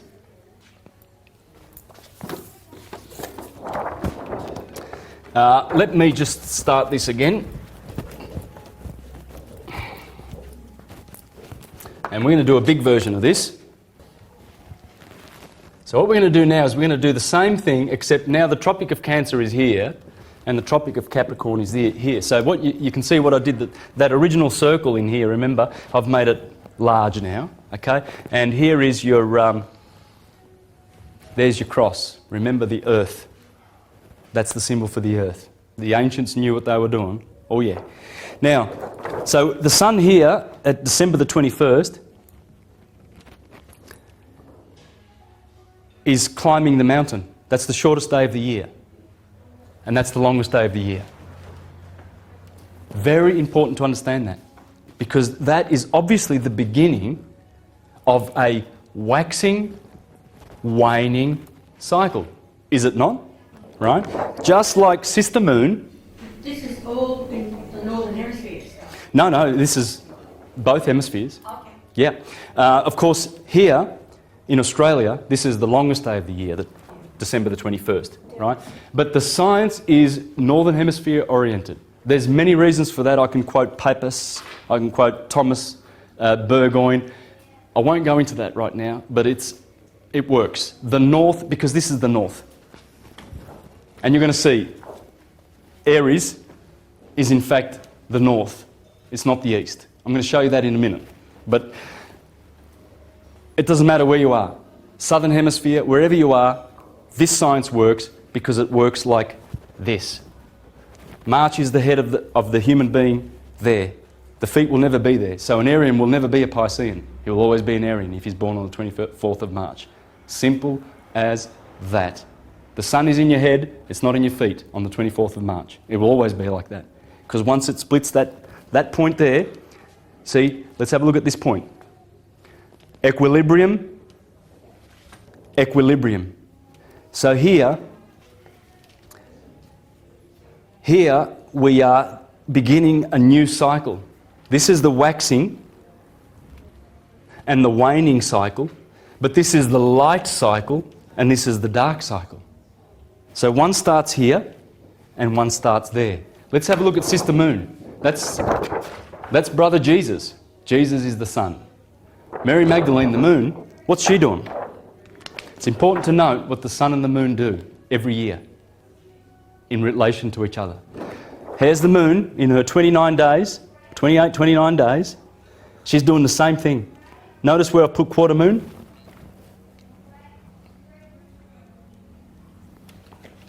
It's quarter moon right now. Actually tonight, if you look up, you'll see it's quarter moon, right? Venus in the east, beautiful. She's come up now. It's only a few days she's been up. And Jupiter opposite. Quarter moon, Jupiter and Venus, you will never see anything more beautiful. Check it out in the next week or so, because it'll be going away. Another 7 days, of course, because it'll be full moon soon. So please check it out. I saw it last night. It was magnificent. So there's Sister Moon. She is the magnetic hub of the solar system, and the sun is the electric. It's father and mother. It's our father and our mother. Okay. In the emerald tablets of Enoch or Thoth or Hermes or Mercury, it says there clearly that the sun is the father and the moon is the mother, and you'll see why in astrology. This is how it works. So as the moon begins at new moon here, she climbs up for 1 week, and then she's at quarter moon here, just as the sun is at quarter. And now he's actually going to wax, just like the moon does, and he's going to, in spring, and he's going to provide more light. Because down here, there is more darkness than light. He is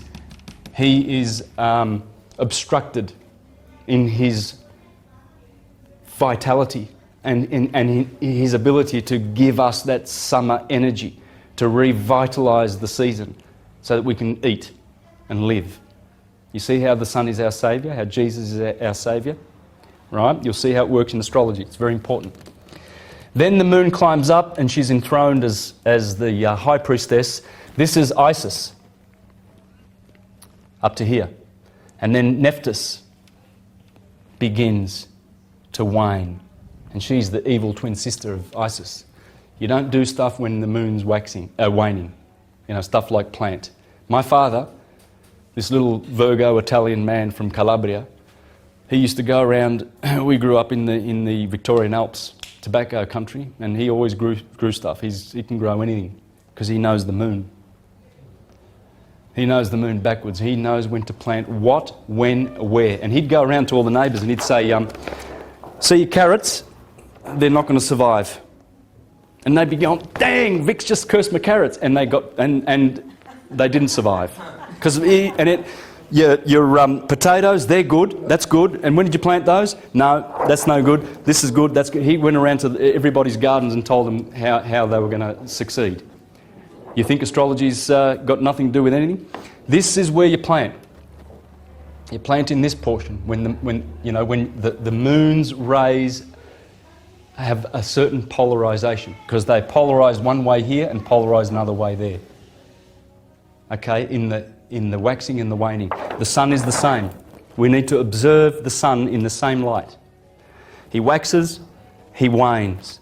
He's in his kingdom of light, he's in his kingdom of darkness. And this is how the metaphysical aspects of how astrology is to be understood. One more thing that we need to understand, okay? And I'm going to be reading from a beautiful passage from this book to explain to you something amazing. And you're going to be heads up on all other astrologers with this information. I'll go straight to the page, and then I'll have to do some reading to support what I'm about to share with you. This is what Firmicus Maternus tells us, okay? He tells us that the ancients gave us a universal birth chart. The universe has a birth chart, and guess what? Aries is the medium caelum, the MC, the mid-heaven. Aries. Because Aries is the mid-heaven. It is the heavens. When you face up, when you're daily, when you get about and doing your things, your Aries is always at the top in the heaven. This is considered to be heaven, because in here and in the Taurus, which is this part of the body, are the most precious stars. Sorry for all this running around there, cameraman. These stars in here, when you look at,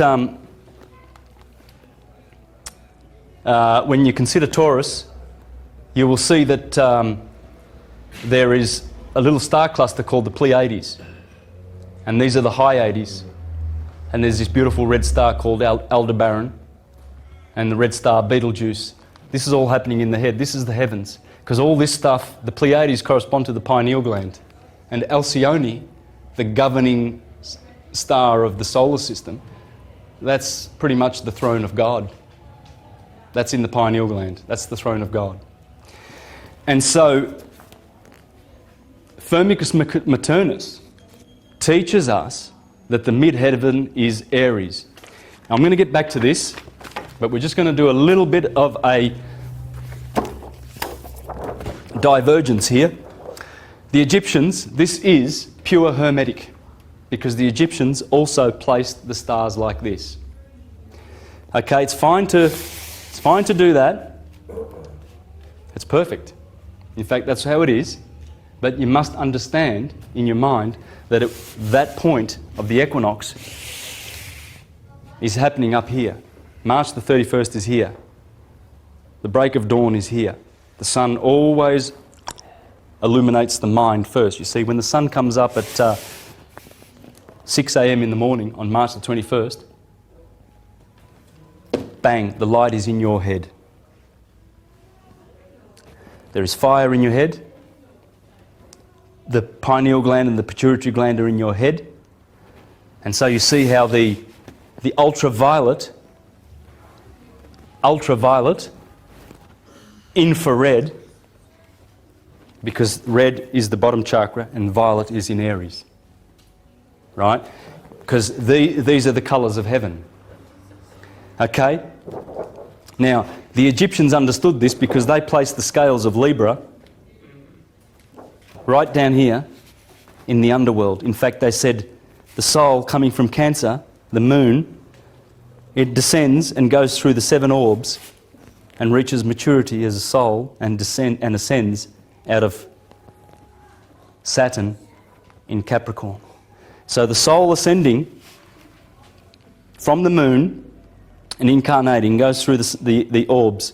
The moon, the sun, Mercury, Venus, Mars, Jupiter and Saturn. They are the 7. They are the 7 chakras that need to be activated. The 7 powers that were granted to us. You see, the vestments, as our souls come down And Manly P. Hall's really good for this. You need to, if you're enjoying this subject, please get into the audio files of Manly P. Hall and study how he explains the vestments that these planets give us. You see, they are really vestments that are heavy to carry. They're not vestments that are in our favour because they subject our unconditioned consciousness. But never mind. We still, as we descend through those seven heavens and we get prudence from Saturn and rationality from Jupiter and will from Mars and divine will from the Sun, and we get sensuousness from Venus and intellect from Mercury and imagination from the Moon. These vestments, it's up to us to activate them. If they stay asleep when we die, that's not going to help us ascend. Ascension is not a new age. Is not a new age idea. It's hermetic. We must ascend. We've got to get back to cause. We're not supposed to stay in incarnation. We're supposed to wake up one day and work out our spiritual source and essence and return to it. It's bliss. That's where the bliss is. So what they did there, you see, is the judgment hall is down in Tartarus. So we must have our hearts weighed. And guess who's there? The jackal. He's always there. Well, because in Libra is where the lupus, the wolf, resides. So he's always there after the sun goes through the scales. And he is always there ready to judge the soul if it's going to ascend. And you see Sagittarius is waiting at the last day of December the 21st with his arrow to send you off into the rings of Saturn. At this point we can explain the mid-heaven and how Aries comes to be in the mid-heaven. And something very interesting you might want to research yourself on YouTube is a video called Solar System New Interpretation by Dr. Palathadka Keshava Vahat, B-H-A-T. Just the name of the planet. What is it called again? Solar System New Interpretation. And at the 1 minute point 45 mark, Keshava had the insight to show how the sun, of course, is teaching that the sun is spiralling through the heavens, which it is, in a vortex system where the sun is at the apex, just like Walter Russell teaches, and all the planets are sort of following, orbiting behind the sun, but with the sun, not around it, all in this one plane here, like this. But you know, you'll have Mercury going around like this, and then Venus, and they get bigger and bigger and bigger. And as the sun spins, the planets are sort of thrust around with their angular momentum, and they are carried in the wake of the sun in this vortex. This is in fact how the solar system works. It works like this, because all solar systems, all the planets, according to Walter Russell, come from the equators of the suns. And what they do is they are ejected from the equators, and as they go out, so the first one from our solar system would have been the likes of Pluto, Neptune, Uranus, then Saturn.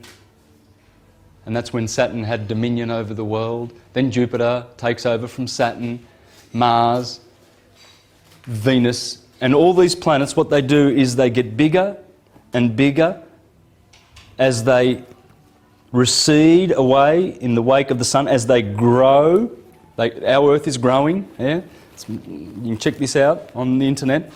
It's a fact. The Earth is expanding and growing. The rotation is speeding faster and faster, and the orbit is slowing down.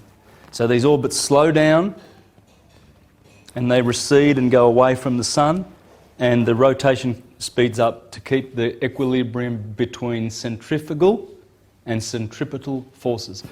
Otherwise, these planets, they fly off on a tangent. According to Walter Russell and the book A New Concept of the Universe. You should read it if you're interested in this stuff. Also, another fact with the Earth is that there's a cycle called the obliquity of the ecliptic. And as I showed you before, the Earth like this, and you've got the Tropic of Cancer and the Tropic of Capricorn, and this sine wave is 23.5 degrees in wave amplitude, right? Because the tilt of the Earth is at 23.5 degrees. Well, that tilt is not fixed. It goes around and around and around. Every 2,160,000 years, it does one revolution. It's the axial revolution. The axial revolution. It's 2,160,000 years. In 140,000 years, if that tilt moves 1 degree every 6,000 years, that tilt, which reduces the obliquity of the ecliptic. So the obliquity of the ecliptic is at 47, right? Well, it's reducing and reducing and reducing. In 140,000 years, it will be at 0 a tilt, and we'll have a 1 season year. And the Earth's been doing this for millions of years. These are the 4 bigger seasons of the cycle of the obliquity of the ecliptic. It's something very important to understand, because now that you know that the tilt is always migrating 360 degrees, the planets are growing, speeding faster, orbits are slowing down, that's how solar systems work. That's how the serpent, the spirit, and the spiral in the universe works. So how do I know that Mercurius is the founder of this science, or mind, Thoth being thought? And it's also the word of God. Do you know what the word is? The logos? Well, in the brain, in Aries, is the nous, the thinker. Taurus controls the mouth, the logos, the word, the speaker. And Gemini, the Holy Spirit, Father, Son and the Holy Spirit, is air, spirit. It's a spirit sign. So you've got, you can see it there, fire, spirit, earth, the logos where the mouth is, and there's the twins of Gemini are the lungs, right? So it's to do with spirit. Well, that's nous, logos, and pneuma, the Father, the Son, and the Holy Spirit. Thought, speech, and action. The action comes in with the arms. When you build a house, you build them with your hands. And the Holy Spirit is considered to be the active force of the universe. So that's where thought, speech and action, which is what the philosopher improves in his life, is occurring. In the first quadrant of the zodiac, nous, logos, pneuma, the Father, the Son and the Holy Spirit. So he says here, we propose, this is Firmicus Maternus in Mathesius, the 8 books. This is the most incredible, insightful work on astrology you will ever read. It's amazing. And this is, I'm going to read from this, where he explains that the ancients of Hermes gave us this science and told us that Aries is the mid-heaven. It's the universal birth chart. So we will always universally have Aries in the head, and that will be the heaven. So this is the heaven, this is the Midgard, the middle garden. The Scandinavians call it the Midgard. And the infernal regions are, in fact, the heavens. Can you see, if we put Aries there, can you see the head of the man? Adam Kadmon. There's the neck and the throat. There's the heart chakra, solar plexus. This is Sodom and Gomorrah. Sodom, the bottom chakra, is right down the bottom where sodomy happens. See, that's why I'm not saying, what I'm saying is that's Sodom and Gomorrah. Because Sodom and Gomorrah is down in the hell. This is hell. The Midgard, heaven. Because of course it is heaven. The Pleiades are there. It's all there. It's all on cue. You can't make any of this up. In the first place, my dear Lollianus, we must be aware that God, the Creator, copying nature, has made man in the image of the universe. Remember that Aries is the midheaven. A mixture of 4 elements: fire, water, air and earth, so that a well-proportioned combination might produce the living being as a divine imitation. With his divine skill, he so composed man that the whole force... He's not talking about theocratic God here that, makes man out of dust, literally. He's talking about the patterns, the invisible patterns that create matter. Patterns come from... Patterns and matter. That's the God he's talking about, matter. The deist creator, not the theist, theocratic God who intervenes and is so concerned in our affairs that he has to meddle in them. This is the creator. See, pattern is Father, Pater Noster, our Father, the patterns, invisible, spirit, working on matter, our mother. Okay, it's not hard stuff. This is how when you do your etymology and your ontology and your epistemology, big words I know, but check those words out and work out this, then you know. You're not going to be fooled. You're not going to be thinking that matter is evil and mother and the female is evil. You won't be doing that. You won't be reduced to these pathetic, stupid behaviours of churchgoers that do that. And they put women on one side of the congregation with their covers over their head because they're indecent somehow to God. It's funny, isn't it? God. That's the theocratic God. That's the one you run away from, guys. You slave for that one, but you serve the Hermetic God because all is serving. I serve. Ich dien. With his divine skill, he so composed man that the whole force and essence of the elements is collected in that small body. In this way, he prepared a lodging for the divine spirit which descends from the heavenly soul to maintain the mortal body. Remember the 7 heavens? We descend and we get more vestments and more obstructions to our path back. The gods, they clothe us with stuff and they make us forget what we were. But then when we start remembering, we climb back up and our consciousness lifts. That's what it's all about. And unity consciousness is here. Division is sub-heart chakra. This spirit, though fragile, is nevertheless a likeness of the spirit of the universe. Thus man, like a tiny universe, is sustained by the everlasting fiery movement of the 5 planets and the sun and moon.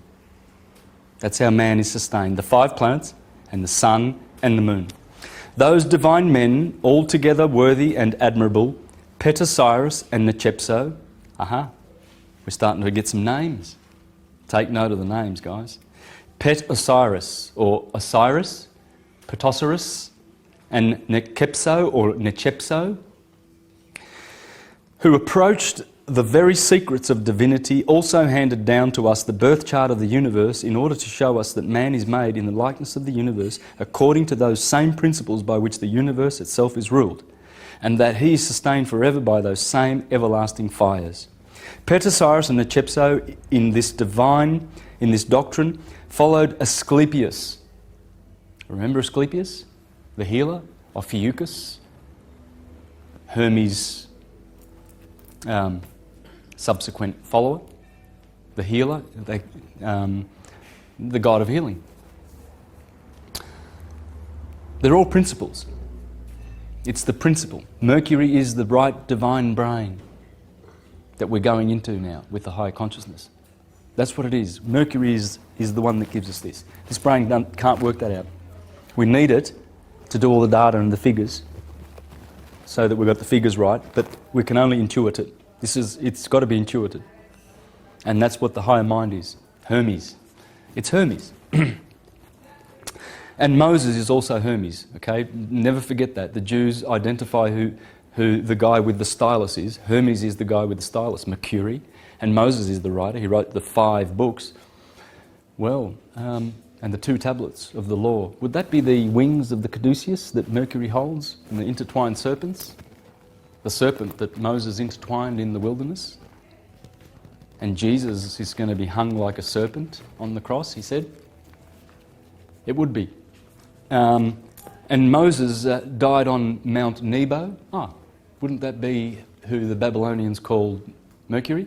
Nebuchadnezzar, named after Nebo. And the Buddhists call him Buddha.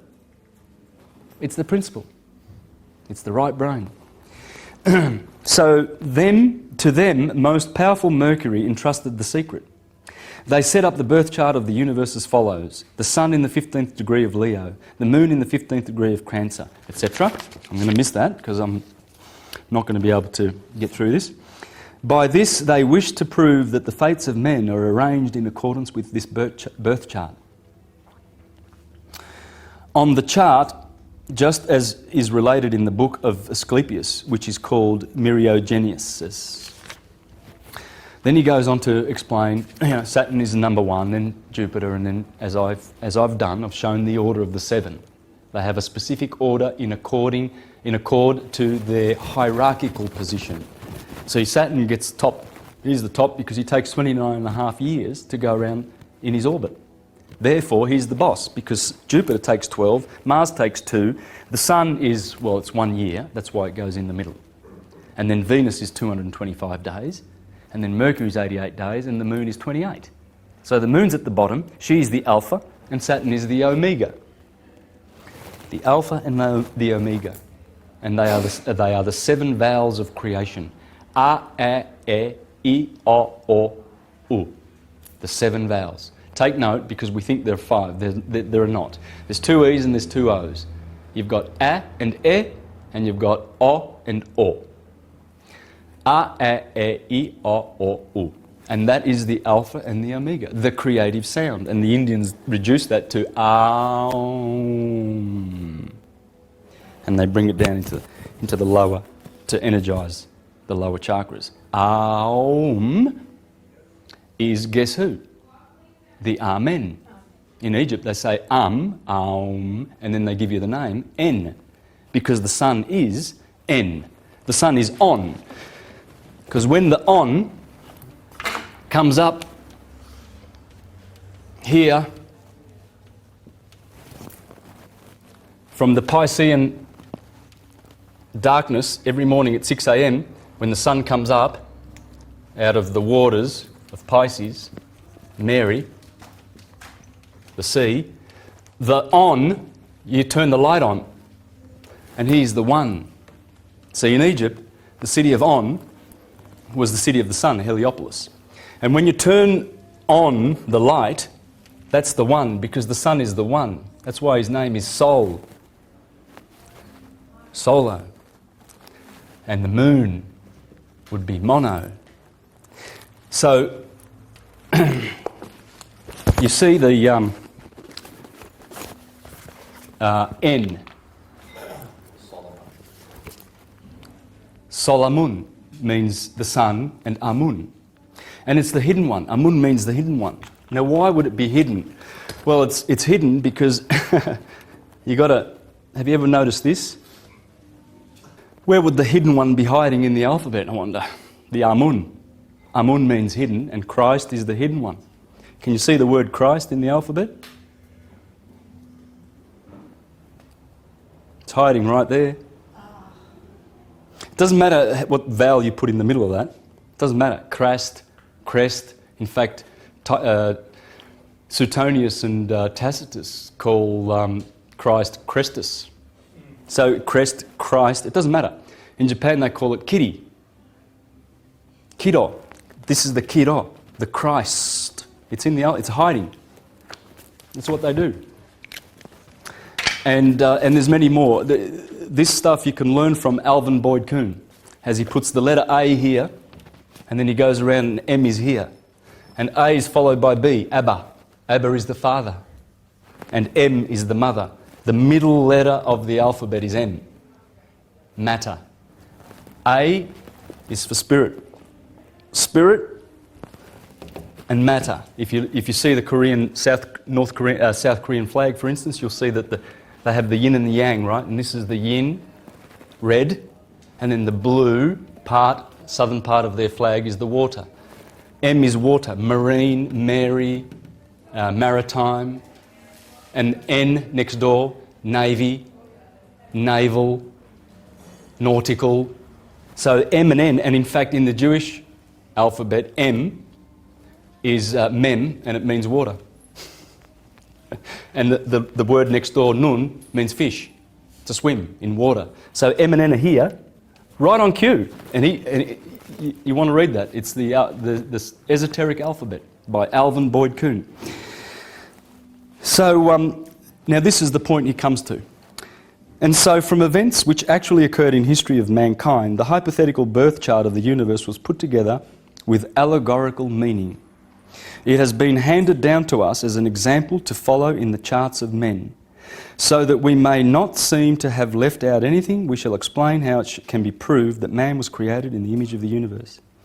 Then he goes on to say, in the chart of the universe, which we have said was invented by very learned men, and he did mention who that was, didn't he? Did I read Mercury? Mercurius?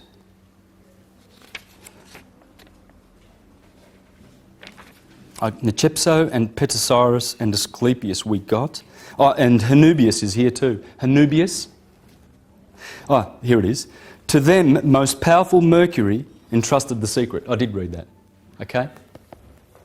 To Asclepius, Hanubius, Petasiris, Pythagoras, Plato, because in the Prisca Theologia, the lineage goes from Hermes, the first, and then Orpheus, Asclepius, Agliothemus, Philolaus, Pythagoras, and the last one of the great divine line is the divine Plato. And then came the Neoplatonists with Porphyry, Plutarch, Plotinus, Iamblichus, Ammonius Saccas, and then we come all the way to guys like Manly P. Hall in the modern era. And through the Renaissance we had Pico, we had Giordano Bruno. These were all Hermetic. They were teaching, in fact it was Marsilio Ficino, the Hermetist who translated Hermes. He was the one that spoke first and reminded mankind of the Prisca Theologia. They spoke of it all the time, and they tried to bring mankind back in that Renaissance time into the beautiful learning of the Hermetic ways. Hermes ruled the Renaissance, and Hermes ruled the founding of the Constitutional Republic of the United States of America. They were Hermetists.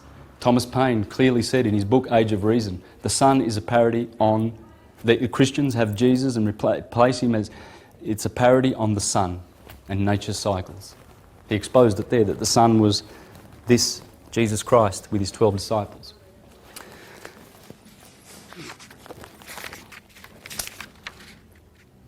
In the chart of the universe, we said was invented by very learned men, the medium caelum is to be found in Aries. That's the point. Finally, I've arrived. See?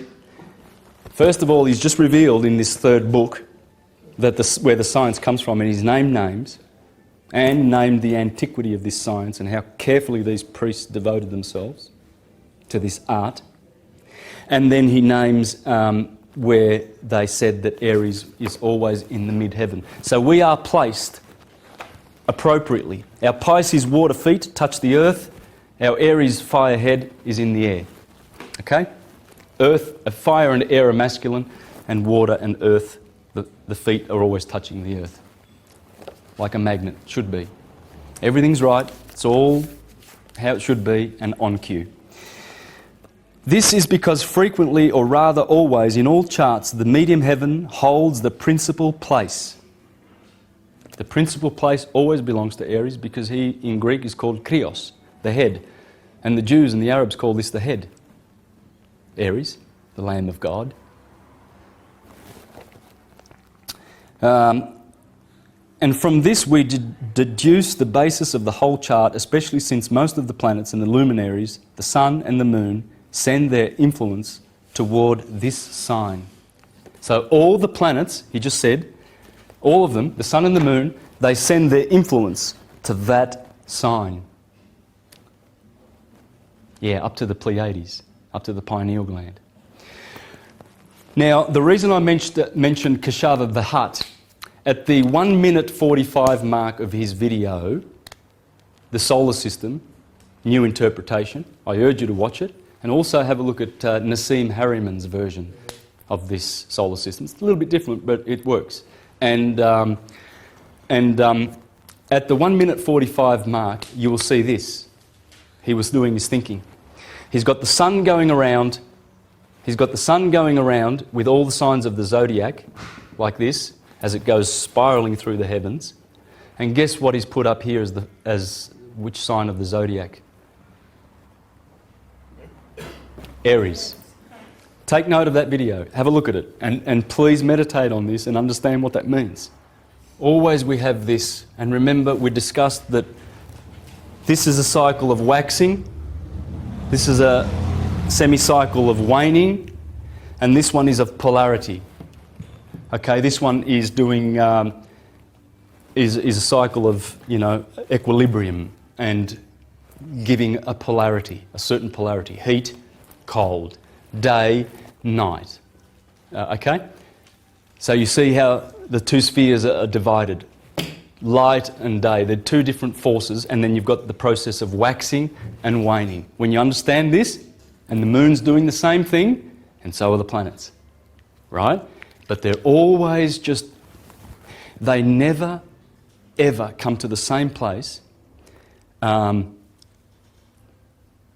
before 4,320,000 years have gone by. 4,320,000 years. Manly P. Hall divulges that figure in his audio files on Astrotheology. There are 5 of them on the internet you can download. But there are other sources, and it's basically double the axial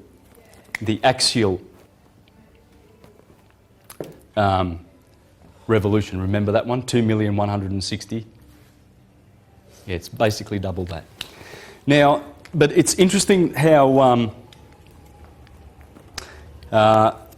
these cardinal points influence everything else. You've got AC over here, the ascendant, and you've got descendant over here, and this is the meridium, or the mediocello, and the nadir. This is Dom, because Adam Kadmon, beginning at Aries. Now, please notice, if we put the Aries at the midheaven, you see where the head of the human being is here, and then the neck, and then it curves around, and the feet go back up to meet the heavens. And in the Egyptian system, we've already discussed that this is a sort of like a judgment here, judgment day. In fact, everything below the kidneys, according to the esoteric occultists, was Egypt, hell. And Egypt, of course, is this red stuff here, the Red Sea, right? All this stuff helps. I know it's biblical and stuff like that, but it helps. Now, there are 4 virtues. The planets belong to one of 4 virtues, okay? You've got the active virtues and the passive virtues. The active virtues are hot and cold, and the passive are wet and dry. So, this is important. Hot and cold. Hot and cold, wet and dry. Now, the planets will be 2 of either one of those things. For instance, the sun is hot and dry, undoubtedly. The moon would be cold and wet, although I might be mistaken about that. I know Saturn is cold and dry. And this is why Saturn is known as the greater malefic. In our solar system, those beautiful forces that they represent, Saturn and Mars are considered to be Saturn is considered to be the greater malefic, and Mars is the lesser malefic. Combined, those two are responsible for about 90% of all the illnesses on this planet. Their forces. So you need to know where they are in your birth chart, number one. This is for your health, okay? This is the health. So what you know, let's grab a chart. There's a chart, for instance, okay? Now, this person is born under a grand cross. See those red lines that go, and the square, there's a square there and there's red lines running through them. That's called a grand cross. That's a cardinal grand cross.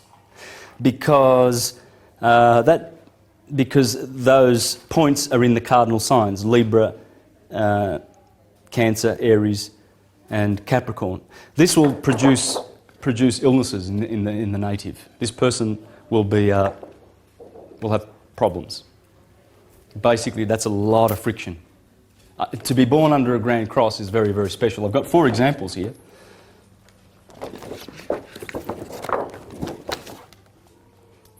It's a grand cross. Grand cross. So, you see, remembering that Aries is the head, the moon here in the causal, in the macrocosm, is in the head. It's in Aries. This person's got an Aries moon. You? Here they have Mars in Gemini. It's this part of the body. And here's Uranus in Leo. You've got Pluto in Virgo. Neptune is in Scorpion, and he's very happy there in Scorpio, believe you me, because he's the higher octave of Venus. Right? Neptune. And he represents the same loving, benefic influences as Venus does. So Scorpio is the generative area. In fact, Neptune was in Scorpio from 1957 to 1970, 13 or 14 years for all those baby boomers. It explains the sexuality, believe you me. Have a look into that, what Neptune in Scorpio does. You see, Neptune has only gone around once since we've discovered him in 1848, I think it is. Don't quote me. But he was discovered in 1948. Well, just 2 months ago they announced that Mercury's done an orbit, finally. But in the 60s, all through the 60s, all the way to 1970, Neptune was in Scorpio. Believe you me, that defines that generation and the sexuality of that generation and the awakening, because he's a liberator in that sense. Okay, you've got Jupiter here on the cusp of Scorpio and Sagittarius. What I'm doing is I'm just showing you that this person has got a particular constitution and configuration, that planets have given this person a particular configuration, different to yours. There will never be another one like it. There's only one person that gets this. I mean, you could do the birth chart for various people around the globe at this particular time, but and they'll have similarities, but they will not be the same. Like no snowflake is the same, even though it's produced at the same instance around the world. There's never one the same. Yes? Why is that? Well, that's the beauty of the patterns of the Father, impressing itself on matter. Because 7 is the number of nature, 12 is the number of mind over matter. The septenary, the serpent, is going around, Quetzalcoatl, he's creating, he's the demiurge. It's the creator that the mind sends forth, this mind. The dodecahedron, ether, the cause. It's the stillness, it's the oneness. And the oneness must divide or tip its balance in order to create motion. Because everything you see is motion.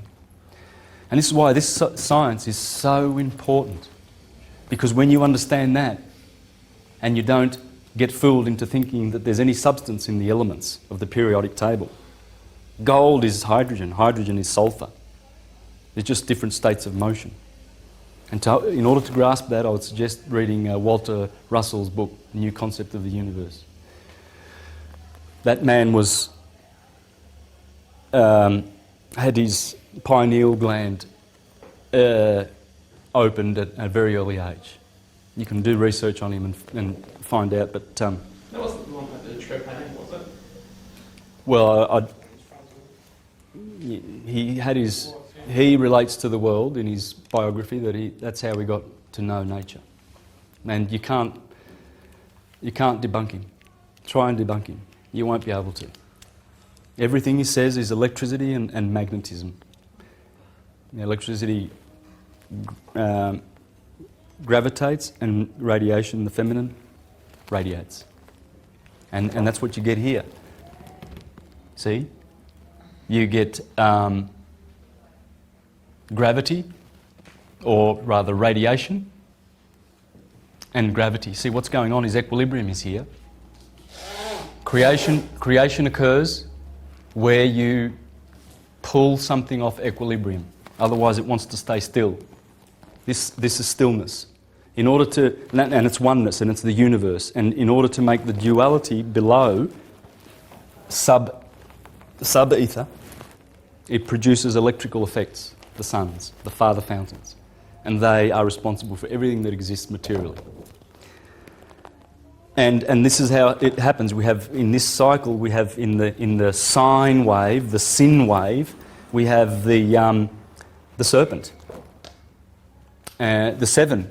Everywhere you go, everything's a septenary. And we as Manly P. Hall says, you cannot but run into sevens wherever you go, because we come from the perspective of a septenary. We are a septenary. We are a feathered serpent. The caduceus is in us, the tree of life, as I've shown you the Kabbalistic tree, the 10 Sephiroth. That's us. We are the living Christ. The Apostle Paul says the Christ is within. And it's this Christ, by the way, as I said before to someone, what's a crystal? It's Christ. Same spelling. Because it's crystallized light consciousness. That's Christ. And we are crystals. We're carbon crystals. Dodecahedrons, icosahedrons. We're all of this. And it's all motion. So this person, now I know this person, by the way, and this person is very, very ill. Very ill. And the illnesses are there, you can see them. Heart. Now I got this from the book that I shared with you. So you've got these are the deacons, you see. So if you see a that's 13 degrees. Uranus is 13 degrees in Leo. Okay, so that's obviously the middle deacon. So this person is concerned with the blood. This person will have blood matters to deal with. Now I've done hundreds of these types of charts for people, and I've always picked their physical problems. Pretty much if you go, this is pretty simplistic, but you can pretty much go with this. Arians normally have headaches. This person won't have headaches because these blue lines are trines and sextiles.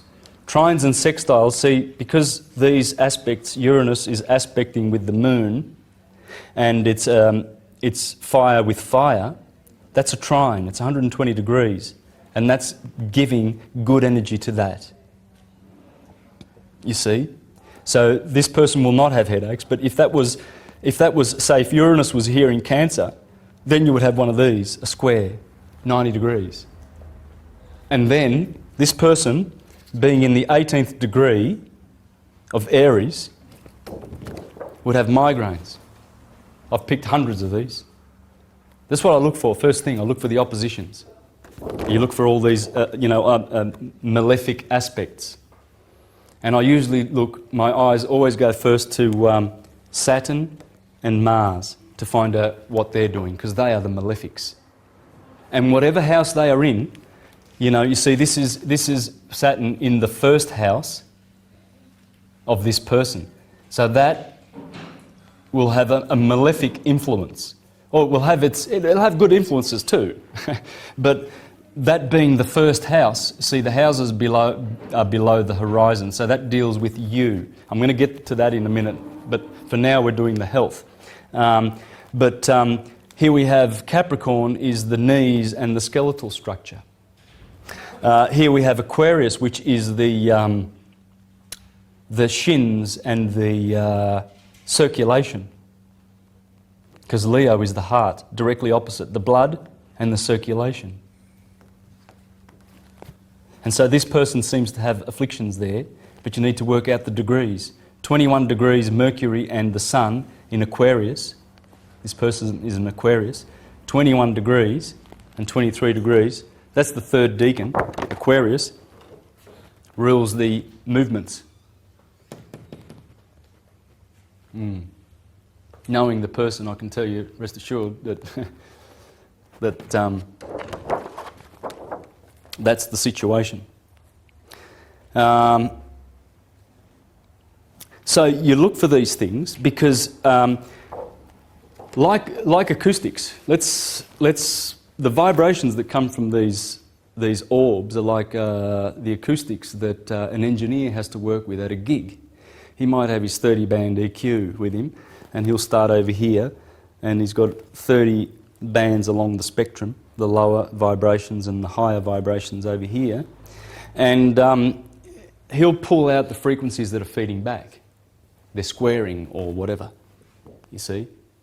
So he's got that the opportunity to do that. Well, with astrology, those 7, as they go around, they create different dynamics in the solar system, and some of those dynamics are good and some of them are bad, depending on 2 things. The signs that they are in. For instance, Saturn would be happy in Capricorn because he rules Capricorn. So this person, wow, this is a good thing for this person. This person has some really good attributes and things to look to and build on, because what you have to do is transcend these and work with these. Know where they are, know where your weaknesses are and your strengths. So Saturn is happy there. The Sun is not happy in Aquarius, usually, because that's the opposition of the Sun, the detriment of the Sun, rather. So in astrology, each planet has its house and its opposition, its fall and its detriment, exaltation and its fall. Okay, so let's get that right. So we've got the humours because the planets will be this. Okay, Venus is probably, I think, she'd have to be wet because she's generative. Oh, I can check that, but I haven't done a list of anything of that. But rest assured, they'll either be one of the active,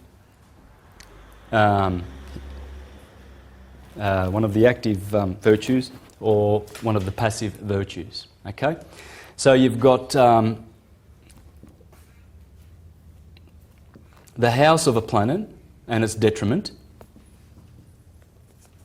You've got the exaltation and the fall. Now, it's quite easy to understand how this works. It's interesting that the Sun exalts in Aries. Why would it exalt in Aries? Any idea? Now that you know the science? Because it's hot and dry, and so it's Mars, maybe? Yep, Mars and Aries being cardinal fire. Yeah, but there's another reason. Remember what we said about equilibrium and the polarity of light and darkness, right? And then, of course, remember what we said about waxing and waning. This is the point where the Sun exalts, because finally, here he has been in Aquarius. He is opposite Leo, and that's where the Sun rules. Sun rules over here, ruling house. That's the detriment of the Sun. So as the Sun goes through the detriment, oh boy, longer nights, shorter days. Finally, on the 21st of March, it reaches that point. That's exaltation. This is the fall of the Sun, Libra. The Sun falls because, remember, this is 6 p.m. God damn, when the sun goes down at sunset, it's fallen. And the Egyptians said that's the death of the Sun, the judgment of the Sun and the stars and all the planets that go beyond the horizon. The West is the death. So, you see, it exalts there, it rules here, has detriment there, it must have detriment there, and it must fall here. Well, the planets are doing that too. So you look for those things in your chart. So let's have a look at some examples of this then. Here we have a Piscean, but just on the cusp. So it's very, very strong to be on the cusp of two signs. Yeah. Ha. Yes. Okay. So March the 21st is when Aries begins. So the first 10 days, the first decan of Aries, we could call that top part of the head, that will be ruled by Mars, because Mars is in Aries. So the first decan gets to be there. These people are very martial, all the way to the 31st of March. Then this decan here, and by the way, these are affected by Pisces, people born here, in that first decan. They have Piscean contamination or influence. Whereas these people from 0, 1 to 9, or 1 to 10, this decan, these are ruled by the Sun. The Sun is here and Jupiter is here. And this is how you work it out. Aries is the first fire sign, Leo is the second. It's got the Sun in it, therefore it gets the second decan. Sagittarius down here is ruled by Jupiter, the third fire, therefore Jupiter rules here. And that's how the decans work. Okay, and we see how the decans are going here. So if you've got an aspect, like a malefic in the first degrees of Taurus, look at your nose, and there'll be something associated with the nose that's giving you a problem, or the throat, or the ears. You wonder why your brothers and sisters have all got some certain affliction that you haven't got, and why certain people are, prone genetically to certain diseases and stuff like that. Well, believe you me, when you're born, sometimes you actually choose charts that go with genetic makeup. There's a lot to this.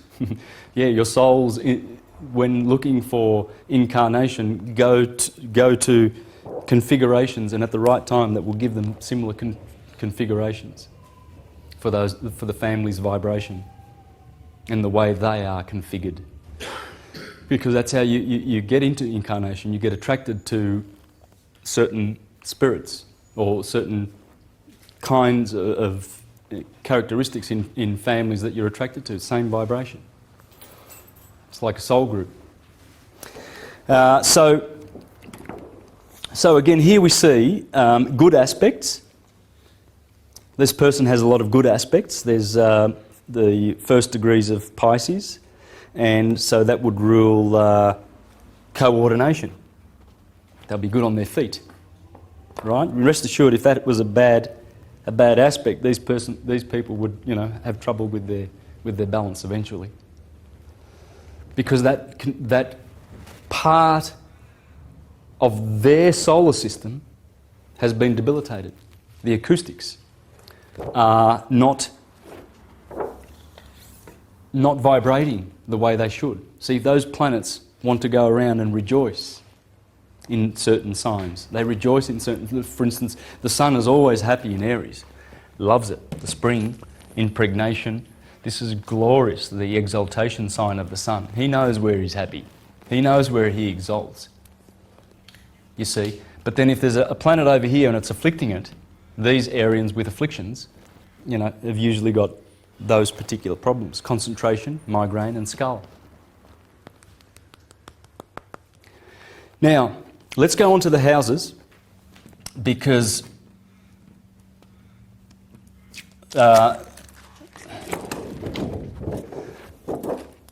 these things, like the journeying of the planets through the signs, are what is creating, according to Marcus Manilius, different people of all kinds. And there is no one alike that are born under these configurations. Every 4,320,000 years, they go back to their alignments. You see, the last time that all the planets aligned in one sign, those 7, was in Aries. It happened in Aries, according to Manly P. Hall. And the next time it will happen in 2 of the same signs removed. It will happen in Sagittarius. Sagittarius. Now, with the houses, and I do recommend this book. This is brilliant, by Deborah Holding. Okay? The houses. I'd love to read portions of this. It's quite, it's magnificent work. I'm really enjoying it. But with the houses, let's have a look at how they work. Now, the first house, I'll just run through what the houses mean. The first one has to do with life. House 2 is income, wealth and fortune. 3, neighbours and brothers. Home for the 4th, parents, property. Pleasure for the 5th house. Illness and infirmity for the 6th. Partners, marriage for the 7th. Death, trial, wills, inheritance for the 8th. Long journeys, dreams and visions and learning and travel on the 9th. Careers, honours, dignity, glory, distinction, authority in the 10th. Friends, good spirit in the 11th. And enemies in the 12th house. Now, when we have a look at our zodiac signs, we see Aries and we learn a little bit about Aries and its nature. Its motto is I am. So it's concerned with its isness. Yeah? And Taurus is I have. Taurus. And Gemini is I think. Cancer is I feel. Is anyone going to help me with this one? Leo is I desire, doesn't it? Okay. So there they are. Let's take note of those. We've got I am, I have, I think, I feel, I will. I will. Mercury and Virgo is I analyse. Well, that makes sense if you know Virgos. Venus and the scales, I balance. Scorpio, I desire. Sagittarius, I see. It has to do with the eyes, Sagittarius. In fact, that's one-eyed. According to Marcus Manilius, this guy has an affliction in one eye. The centaur, I see. Saturn, I use. In Capricorn. In Aquarius, I know. And Jupiter, I believe. Let's have a look at if the houses actually correspond with these. Well, the first house, and by the way, the houses go this way, okay? The first house will be here, in fact, because that's the ascendant, and the first house must ascend in order to be the first house. And then the second house follows the first house, so this is the second house. It doesn't go that way, all right, because we're following nature here. But the first house is dealing with life. The second house I have, well, Taurus, the materialistic sign, I have, dealing with income, wealth, fortune, profit, property, livelihood, etc. Gemini, I think, the third house, dealing with brothers. Would there be 2 twins in Gemini? Pollux and Castor? Brothers. The crab is the home. So the 4th house, which will of course be over here, that's 1, 2, 3 and 4. The 4th house, which we have to go this way to get its meaning. The crab likes to bring in her family. She brings things in. She's motherly. It's the moon is here, that's the mother. The moon is here, water is here, cardinal water. It's a cardinal water sign, it feels. It's a crab, motherly, and the moon. How many more motherly things do you want in the 4th house? You know, so it's doing with parents and the home, right? Because remember, the sine wave is going to obey the influence. And as you will see in a minute, you'll see that people born under the signs do actually have certain physical traits that prove and show that they are under these orbs or these signs or the elements or the modality. And you can go forever and forever with this. Man, I've had to guess some people sometimes through their element and whether it was mutable or cardinal or fixed. And it works all the time. So Leo, the sun. What's that going to be dealing with? Pleasure, the lion, symbol of pleasure. It also has to do with children, joy, love affairs, gambling, clothes, the house of Bona Fortuna, the fifth house. This one is illness. This has to do with illness and mala fortuna, bad fortune, work, domestic chores. Well, domestic chores, that's where you do the most work all year round in the harvest of the Virgin. And illness, probably because of the decline of the sun and the mutability of the sign, and also where it rules, Virgo, the belly. And it is known to occultists that if you keep this in perfect health, as Thomas H. Burgoyne says, your whole organism will be perfectly healthy. Because all diseases come from the stomach being upset and putting things in there that you shouldn't be putting in there. Society has really given us lots of goodies to put in there that shouldn't be in there. Wow, processed food is the most dangerous of all because they've been cooked and processed and added to and refined and twisted and tortured, and they bake it and roast it and fry it, and everything's done to it, right? So where does the light go? Taking the nature out of We can even get the Project Alimentarius if we wanted to. Yeah. Okay. So are you getting this? You see, what I'm giving you is the tools so you can go fishing, not fish. I'm not just giving you facts. I'm showing you how to work out the houses and think for yourself. The first sign must be, the ascendant is Aries, because it is there. That's where it is. This lives here. This is how it is, and you do not change it. Never will change. Aries is always going to be the mid-heaven, and it's always going to be the top of your head. You can't put the fish here. The fish swim in water, and the brain needs electricity. See, that is electricity. Okay, let's do this. Electricity, magnetism. Chemical energy, kinetic energy.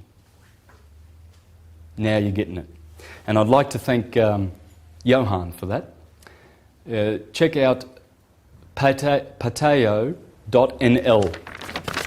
for some good information which harmonises. He's a guy in Holland who's done some research, and it's good research. I hope I'm not doing the wrong pateo.nl. And he explains these fours. He's good with the fours, believe you me, with the elements fire, air, earth and water, and a lot of this science just perfectly harmonises with this. So you're working it out yourself. Obviously this must have to do with you, the first house. This must have to do with your fortunes. This has to do with your brothers, because the brothers are there, the mother's there. Has to do with your parents and mother and family. And this has got to be pleasure. Summer, midsummer, pleasure. The sun is in his glory in Leo. The dog days are here. They start here. You know, July 4th with Sirius in behind the sun, because they said, the ancients, that when Sirius conjuncts the sun, that's the dog days. And because of her electric forces, remember what we talked about before, how much influence she has on our solar system. Well, when she's behind the sun in the dog days, the little dog, Canis Major, Sirius, she's cooking us. And so this is pleasure. All right, the sixth house, sickness, illness, the stomach and Virgo and mutability. Partners. You, individual, just you, your partner, opposite. Check out the opposites. There's a relationship. Short trips, Sagittarius, long trips. Anyway, there's many more, but I'll keep going. Virgo, so Libra. How about this one? This makes sense. What's the 8th house? Death. Scorpio. generation. That's the testes or the ovaries.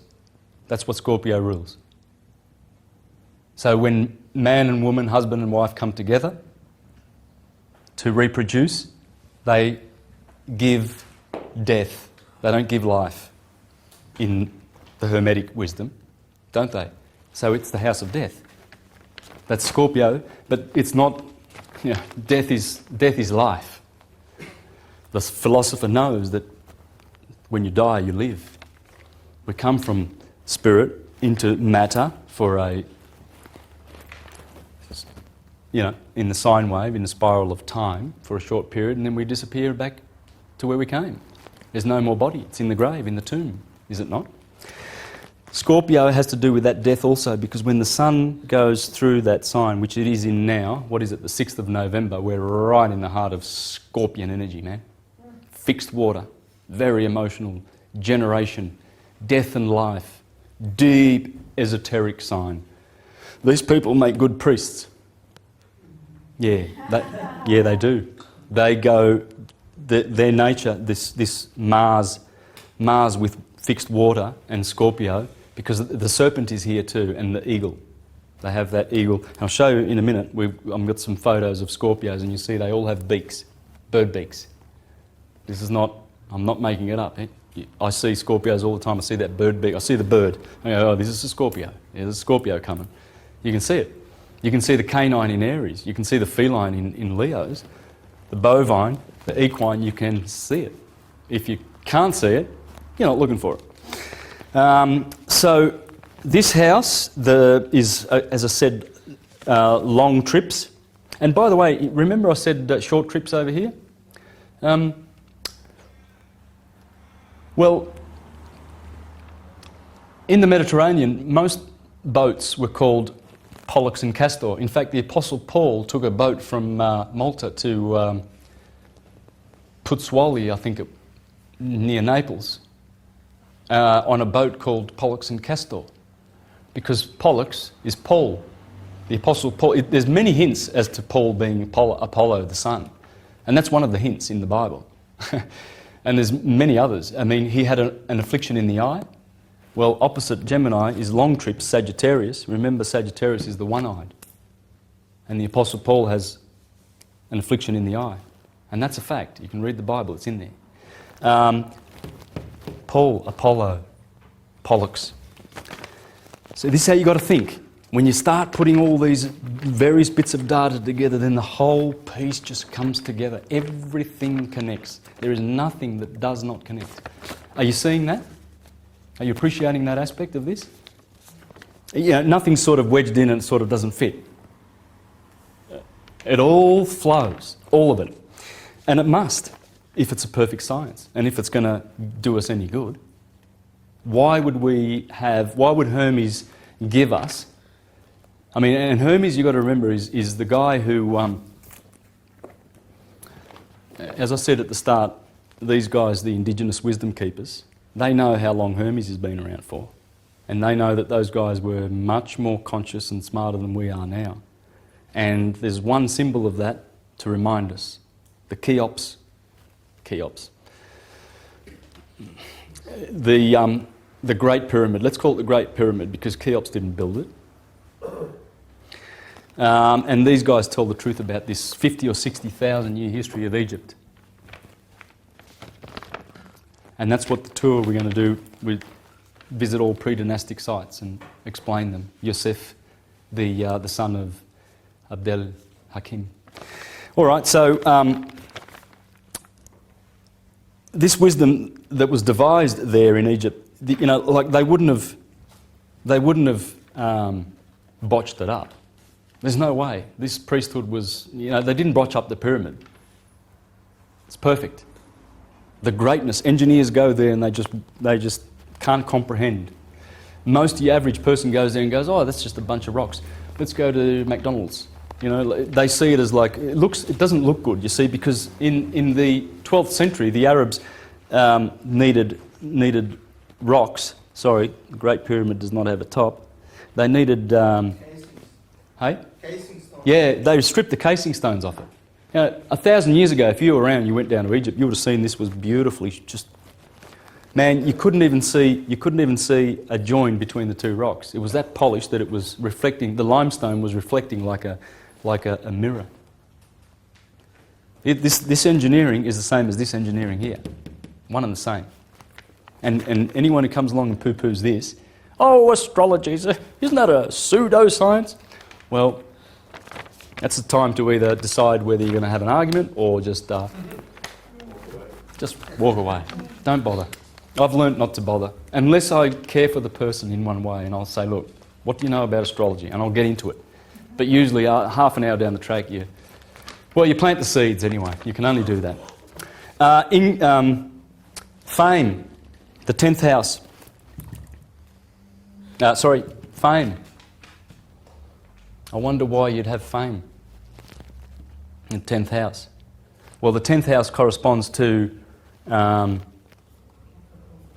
it is Capricorn, yes, but it corresponds to the mid-heaven, really, because that's the 10th house when you're going around 4, 5, 6, 7, 8, 9, 10. Okay, we're talking about the 10th house.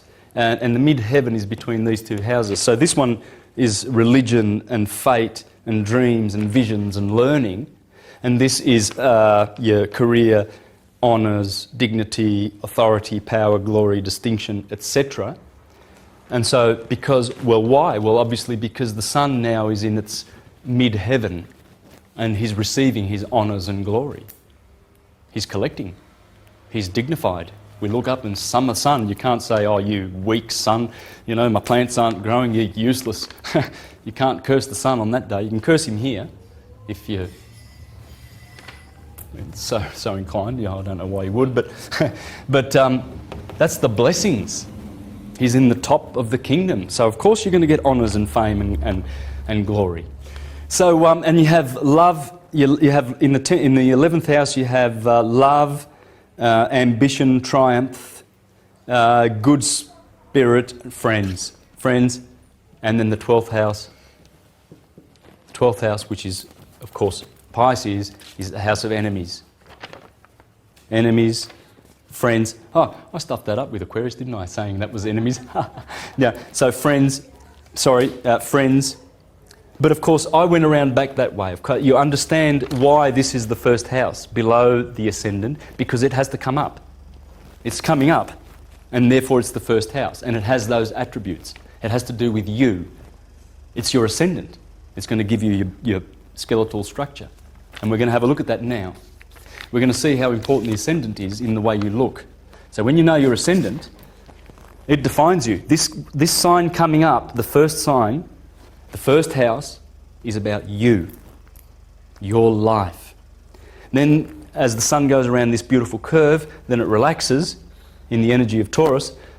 It tells you about what you're going to have, how much of it you're going to have, what planet's in Taurus. If Saturn's there, squaring with Mars, forget about it. You're going to be a pauper, right? But if you've got, say, Venus in there, trining with, having a trine with, say, Taurus, another Earth sign, and there's a beautiful planet in there, perhaps Mercury or whatever, the Sun, that will give you riches. And you see that. I've seen that in my family.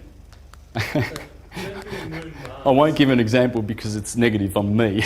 I'm the one that never has money. My brother always has money. I checked his birth chart. Yeah, and there's money in his birth chart. And he keeps looking down at me saying, why don't you save your money? And I look at my birth chart and I go, Saturn's the malefic, the greater malefic. Mars is the lesser malefic. Jupiter is the greater benefic. And Venus is the lesser benefic.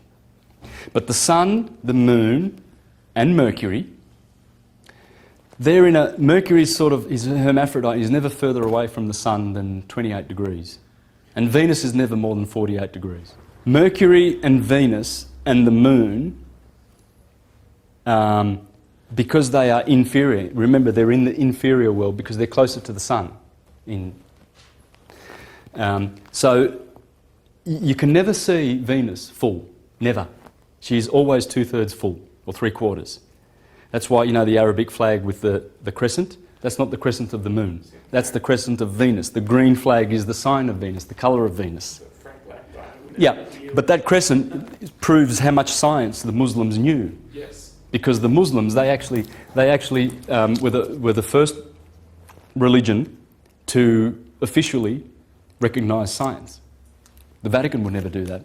Christianity would never do that. The Muslims did it because they were into science, and they brought this science to Cosimo de' Medici when the Renaissance flowered.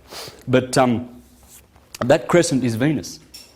They're telling you how much they know about science, because that flag was invented before the telescope of Galileo. So how did they know you can never see Venus full in her glory? If she could, she'll be much shinier than Jupiter. You see them tonight, you know, at 10 o'clock, you'll see them there, or 9 o'clock, and they're sort of like opposing each other, but they're the two brightest wanderers. Now, I use this book all the time because when I discovered this book a few years ago and I was getting right into this research, I was looking on the internet for, pictures of people to see if you could see how the ascendant affected them and how the sun sign and the moon sign affected these people. Because I had this book, Body Types, and this is brilliant. This is brilliant. But this one here is better in my opinion because it has the photographs of people that we know, and we can see their characteristics. And William Schreiber, I urge people to, I think it's about $20. I actually carry it on my website, but if you're overseas, I prefer that you go to William Schreiber's Astrovision's website and purchase it, because I'm trying to just look after, like Australia and that. So, but this book is brilliant. William Schreiber was very thorough with his research, and he's come up with a great product. I think it's just brilliant. And through the book, you can see pictures of people that, these are Sagittarians. You can see the equine features. Jupiter rules. They're jovial. Jupiter is, remember, the greater benefic. Jupiter is beneficent. When you've got him in your sign and there's nothing opposing him. In fact, when you're looking at someone's birth chart, check out what Jupiter's doing, because Jupiter absolutely dominates the whole birth chart. And find out where your Jupiter is. Mine's in my feet, in Pisces. I know what that means for me. I've got Mercury and the Moon in my feet. And I know what that means. So if you look at the Adam Kadmon, you see that that's there, right, in Pisces. And my Sun is in the head. Mars is in Leo. I've got Mars in Leo. I know why, because Mars is bitter. Mars rules all the bitter. And remind me, please, to share some wisdom from Al-Biruni about the planets and what they rule. For instance, Mars rules all your bitter foods, everything that's bitter. Saturn, everything that's sour. Jupiter, when you're having sweet watermelon, you thank Jupiter, because it's Jupiter's rays that produce that sweetness. Everything, every effect is from those causes. And you just have to look for them. And you have to know what's in your constitution, where your sun is, where your moon is, what aspects are there, what's debilitating you, why are you sick. And once you do, then you can have crystals. You can have crystals set up so that around your body, wherever you need, so that they can add energy, either positive or take away negative energy from that particular sign. You see people, why do people wear blue gemstones around their neck? They try to keep, because this is the blue chakra. You see, and it helps with the voice. Sagittarius, I mean, you can see, I've done this before. Let's contrast Sagittarius with Scorpio, shall we? Look at the bird beak. Can you see a bird beak there? So it's the eagle, isn't it? Yeah. Yes. These are the bird people. You can see it. And they're not so, I mean, your Sagittarians are clearly, that's Jupiter, that's Mars. Remember, he's the greater benefic and he's the lesser malefic. Right? So can you see the malefic influences here when you're sort of, not that these people are not as happy as these people, it's not about that. But you can just see that Mars is in there, the bird, and you can see the fiery scorpion, the eyes. You can see that focus, their eyes, the intensity and stuff like that. You look for that certain thing. Here's what William Schreiber has to say about these people. He says, in the middle of the fall season, the darkness of night noticeably dominates over the day. The leaves have fallen from the trees, the grass has turned to brown, and life force has entered a state of dormancy. It is so obvious that nature's resources are now limited. Remember, we're talking about the fall, huh? We're talking about... And it's interesting, another thing that I forgot to mention before, see where the fall of the sun is? Well, that's where autumn begins, at the fall. I didn't put it there. They always said that Libra was the fall, and the fall of the sun, autumn, is beginning here. Okay? These things are very, very precious when you start putting them together like that. Why was that Mars and not Pluto in this? Pluto is also there. Yeah, Pluto is also in Scorpio, but we just deal with the original 7 planets in Hermetic wisdom because they are the active septenary force. And the others are sort of like on another octave, but also influenced in a very similar way. So they should be considered, yes, and factored into it, yes. But as I've done, I'm going with the Western School of Hermes in all of this. And that also, there are 48 constellations, whereas today there are 88. Okay, so they've added constellations to here, so they've filled in the spots, and they put other little constellations in here, but these are the original 48. When the sun goes through that ecliptic and those deacons go through also, everything happens on cue. I'm going to do a presentation on this soon, and I'm just going to deal with this and show you how Perseus slaying Medusa is here, where you wake up in the morning in the fiery Aries, and that fire smashes all the starlit night. And the stars flee when the sun comes up in Aries at 6 a.m. every morning, and Perseus is there to strike Medusa. Just like Samson kills his 1,000 with an ox jaw, a bone of an ox. You know, he didn't just go around killing people because he was a man of God. You see, Christians tell these stories, churchgoers tell these stories to their children, these grotesque stories, and expect them to believe them literally, and they do, and it horrifies them. Little do they tell them that it's happening in the stars, for goodness sakes. There it is. There's Samson, you know, and he's got his club. It's Perseus killing Medusa, the starlit night.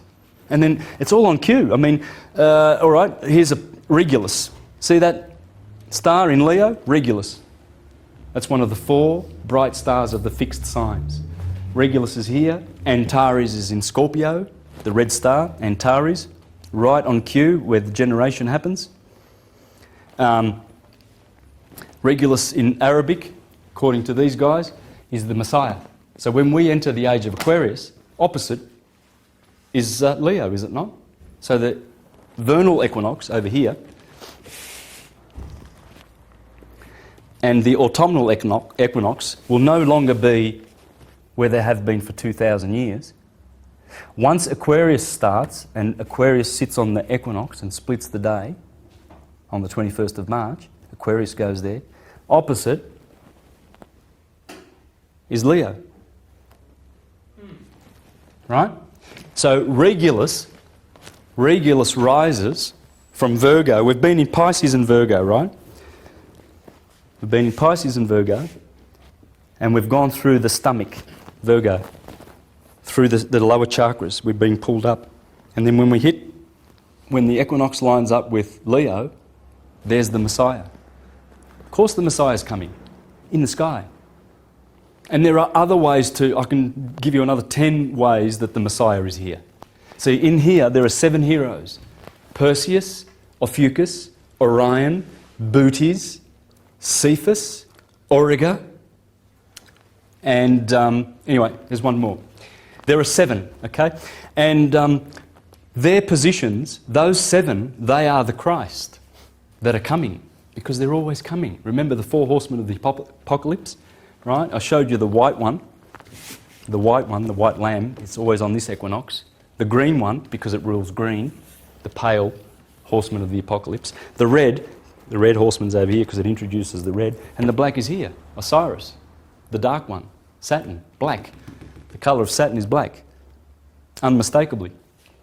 Like the colour of green is Venus. And how do I know that? Well, let's have a listen to Al-Biruni, shall we? Saturn, Jews and those who dress in black.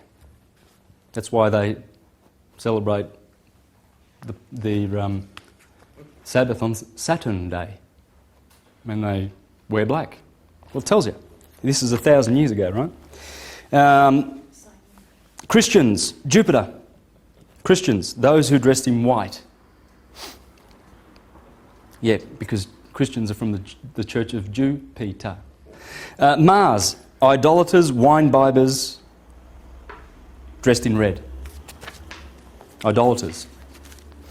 Sun, wearing a crown. Magicians, Mithraists. They follow Mithra. Mithra. Ra is the sun. Venus, Islam. Green. Mercury, disputants in all sects. Moon, adherents to the prevailing religion. What else does he teach us? Saturn, extremely cold and dry. The greater malefic. Male, diurnal, disagreeable and astringent. When you eat astringent food. Offensively acid. Stinking, jet black, also black mixed with yellow. Lead colour, pitch dark. Of course, these produce the humours too. Bile, blood, phlegm, the four humours. Blood, black bile, yellow bile, and phlegm. Take note. All right. Mars, extremely hot and dry. A lesser malefic. Bitter. You ever had something bitter that you don't like? Now, if you know your Ayurvedic medicine, you know that you need to have your 7 tastes, don't you? You see, in the West, we love our sweet and sour. If you want to be healthy and if you want to be like really vitalised, you must have all the tastes. Please enjoy sour and bitter. Include them. The Indians teach this. The Indians teach that. That's why they have cardamom and they have... yeah, they put it all in there. And that's why when you eat an Indian food, it's got all these flavours. It's really strong with flavours because they know they've got to balance the 7 to be healthy. Anyway, I'm going to deal with that in the last part of the Prisca Theologia on the 20th. So on eating and things like that. Not that I'm, professing to be some kind of expert or anything like that, or giving people advice, but I'm just pointing to what the people who know say, and you can verify this. All right, let's go with some more stuff from this guy here. See, Saturn is cold and dry. Jupiter is hot and moist. Mars is hot and dry. The Sun is hot and dry. Venus is cold and moist. Here are some other things that the planets rule. You've got Saturn, greed in vice and prudence in virtue. Jupiter, gluttony, temperance.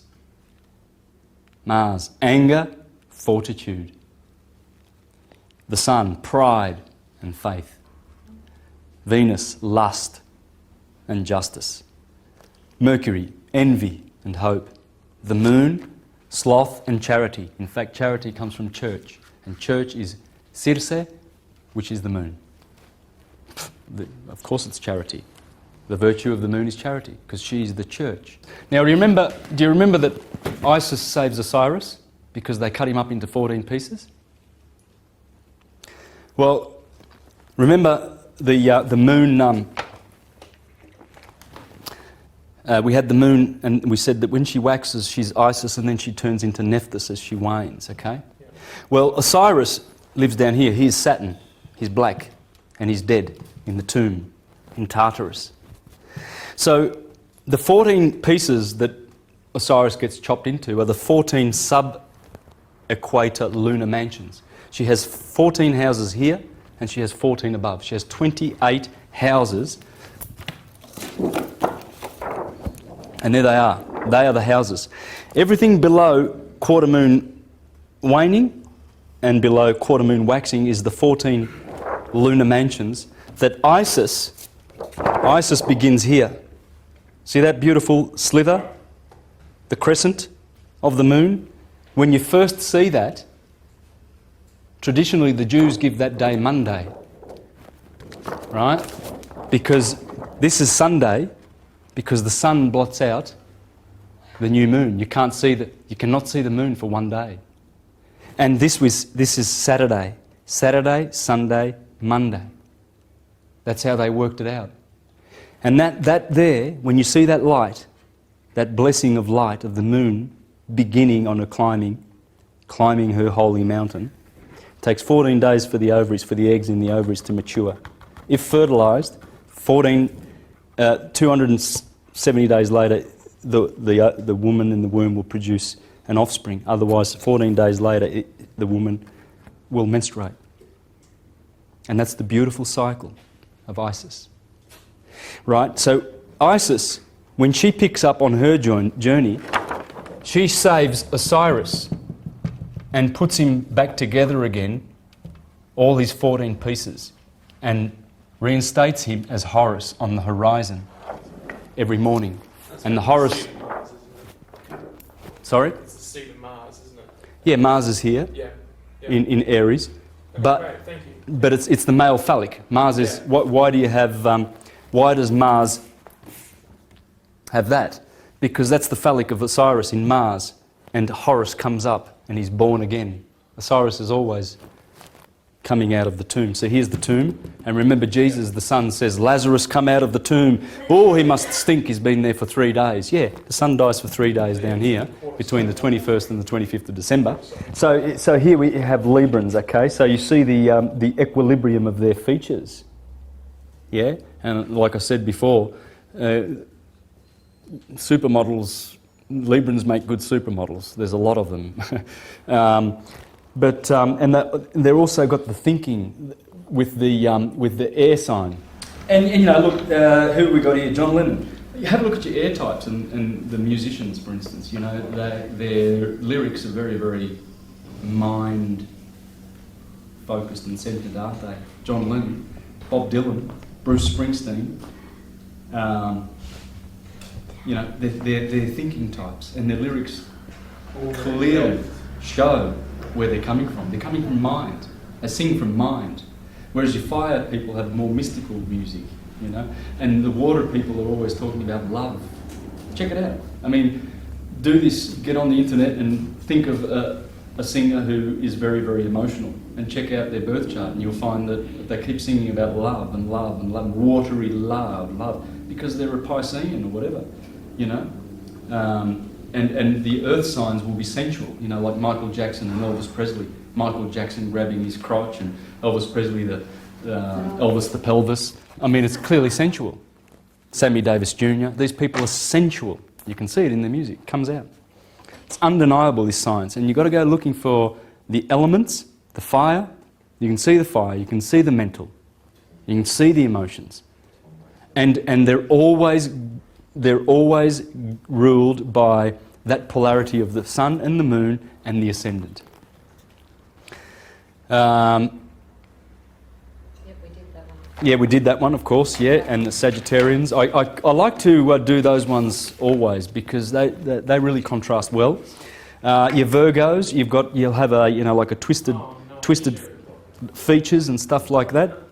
Twisted. Yeah, you have sort of like your Geminis and anyone ruled with Mercury, because Mercury rules Virgo. You know, you probably have an eye going one way and an eye going another way. Check it out, your Geminis. You can see they've got like a skewed facial features, they're called, in this book. Let's have a look at this. So Gemini and Virgo this applies to. Yeah, because they're ruled by Mercury. It's good when you can think like this, you can understand, you know. You're Sagittarian. I've got a cousin who's Sagittarian and he's always smiling. You cannot wipe the smile off his face. And I've got two other female cousins that are the same, Sagittarians. Love them. Love them. Yeah, and we all do. We do. We love them. You know, people like Brad Pitt, always smiling. You see Tina Turner's beautiful smile. Who can I... Well, I mean, we've just seen them, haven't we? These people are like... The smile is there. It's beautiful. That's Jupiter. You can see the sweetness. Jupiter bestows sweetness upon people. Virgo, you can see the Mercury here. These people are very... they look like the magicians and the gypsies and you know, they look very, very eccentric because they've got mutable Earth and they've got Mercury. Mercury is giving all these contorted sort of features that they have. Chin goes one way, nose goes the other way. Same with Mercurians. Aquarius, I mean, look at the gaze on these people, the air. You can see the fixed air in the mind. It's mental. It's a mental sign. Look at this, the way William Schreiber's depicted them. And they walk with airiness because it rules the shins. You'll find that these people are good with athletics because they've got a lightness of air. It's a light air thing. And good fighters. If you're looking for fighting, good fighting, just have a look at all your Bruce Lee. He's a Sagittarius, fire. Tony Jai, Aquarius, fighter, and he's a very, very light. He can do somersaults. You know, you've seen Tony Jai, the Thai kickboxer fighter. His movies are just absolutely exquisite, much better choreographed than Bruce Lee's. He's Aquarius. Jackie Chan is Aryan. Steven Seagal is Aryan. Jean-Claude Van Damme is Libran. You see these, and they are great fiery fighters because their sign will support them in their fight, in that. Leos. See the feline features? You know, these are all different kinds of cats to me. I don't know. I see lions when I see these big manes. They have manes. They do. They have these lion manes. Leos. And they are feline. They really, really are. Aries, electric. You see the electricity of Aries, that cardinal fire at the beginning, that fieriness, the sun just going, and the aspect of impregnation, that's very electric. This is the point where the sun exalts and it gives such a burst of electricity and impregnates all the other planets. Because that's what they are. You see, the planets are like particles to an atom, which is the sun, electric, and they are magnetic. And as they go around, the sun is always impregnating them. And see, these people have got that clear, that flower, blossom, spring energy, electric. So what we've learnt in the astrological part of the Prisca Theologia is we've learnt the fundamentals of the physics that underpin this science. Okay, you can see the natural cycles in there. You can see what the electric sun is doing with its beautiful light and darkness, waxing and waning, and how it affects these cardinal points, these four horsemen of the apocalypse as they go around, how they affect the various kinds of people, with the planets interchanging their admixtures of different influences, and we have all these different people that come from the different positions, as Marcus Manilius says. No two are alike, and no fortunes are the same. And so why do we give importance to astrology? Because astrology is the science of as above, so below. The correspondences are all there. I've just shared with you a handful. I mean, I can go on and on and on. There are so many stories to tell here, and I will do it eventually, you know, if Providence gives me the opportunity to make some more presentations, perhaps with graphics on film and whatnot. But everything is in here. That's the above, and this is what Hermes taught us. The right mind taught us this when we were more conscious. And obviously we are suffering from the effects of the Dark Ages, loss of consciousness, And as we awaken in these days, which we are, because the sun, the spiralling sun, is taking us to greener pastures. There is no point where the sun meets here on the 21st of March every year. It doesn't go to the same place. It's spiralling forever upward. Forever. It never comes to this point at the same place. Remember, the sine wave is there because it's telling you about linear time. As it goes forward, it goes cyclically, not like a wheel. A wheel goes back into itself. This is a cycle which continues in its nature and behaviour, but does never come back to the same place. So we're always growing with this. The feathered serpent, our solar system, we just have to trust that that feathered serpent takes us to greener pastures. In fact, the Mayans tell us that it will. Because on the 21st of December 2012, and I've explained this on other videos where this galactic alignment is going to occur, then shall start newer influences and different influences that like we've not seen for a long time since our awakening, because we are awakening. And the dead that shall arise, that the scriptures talk about, the dead shall rise, that's not dead in terms of in the tomb and then all of a sudden you pop up out of the tomb as literalist Christianity try and teach. It's talking about that we have been dead in sleepfulness. We have been sleeping. Now as we learn this stuff and we remember the symbols now because we know what these mean, they've been lying dormant in the winter of unconsciousness for thousands of years. And the Romans went destroying the temples of Egypt and defacing their monuments and the hieroglyphs that they didn't understand. And the Christians, you know, they destroyed the Mediterranean's cultural, spiritual, hermetic heritage. Alexandria, the library was burnt. Israel, in Jerusalem, the temple of the initiates there was destroyed. Carthage, you know, she snuffed out all the lights so that she could rule in a fictional world for thousands of years.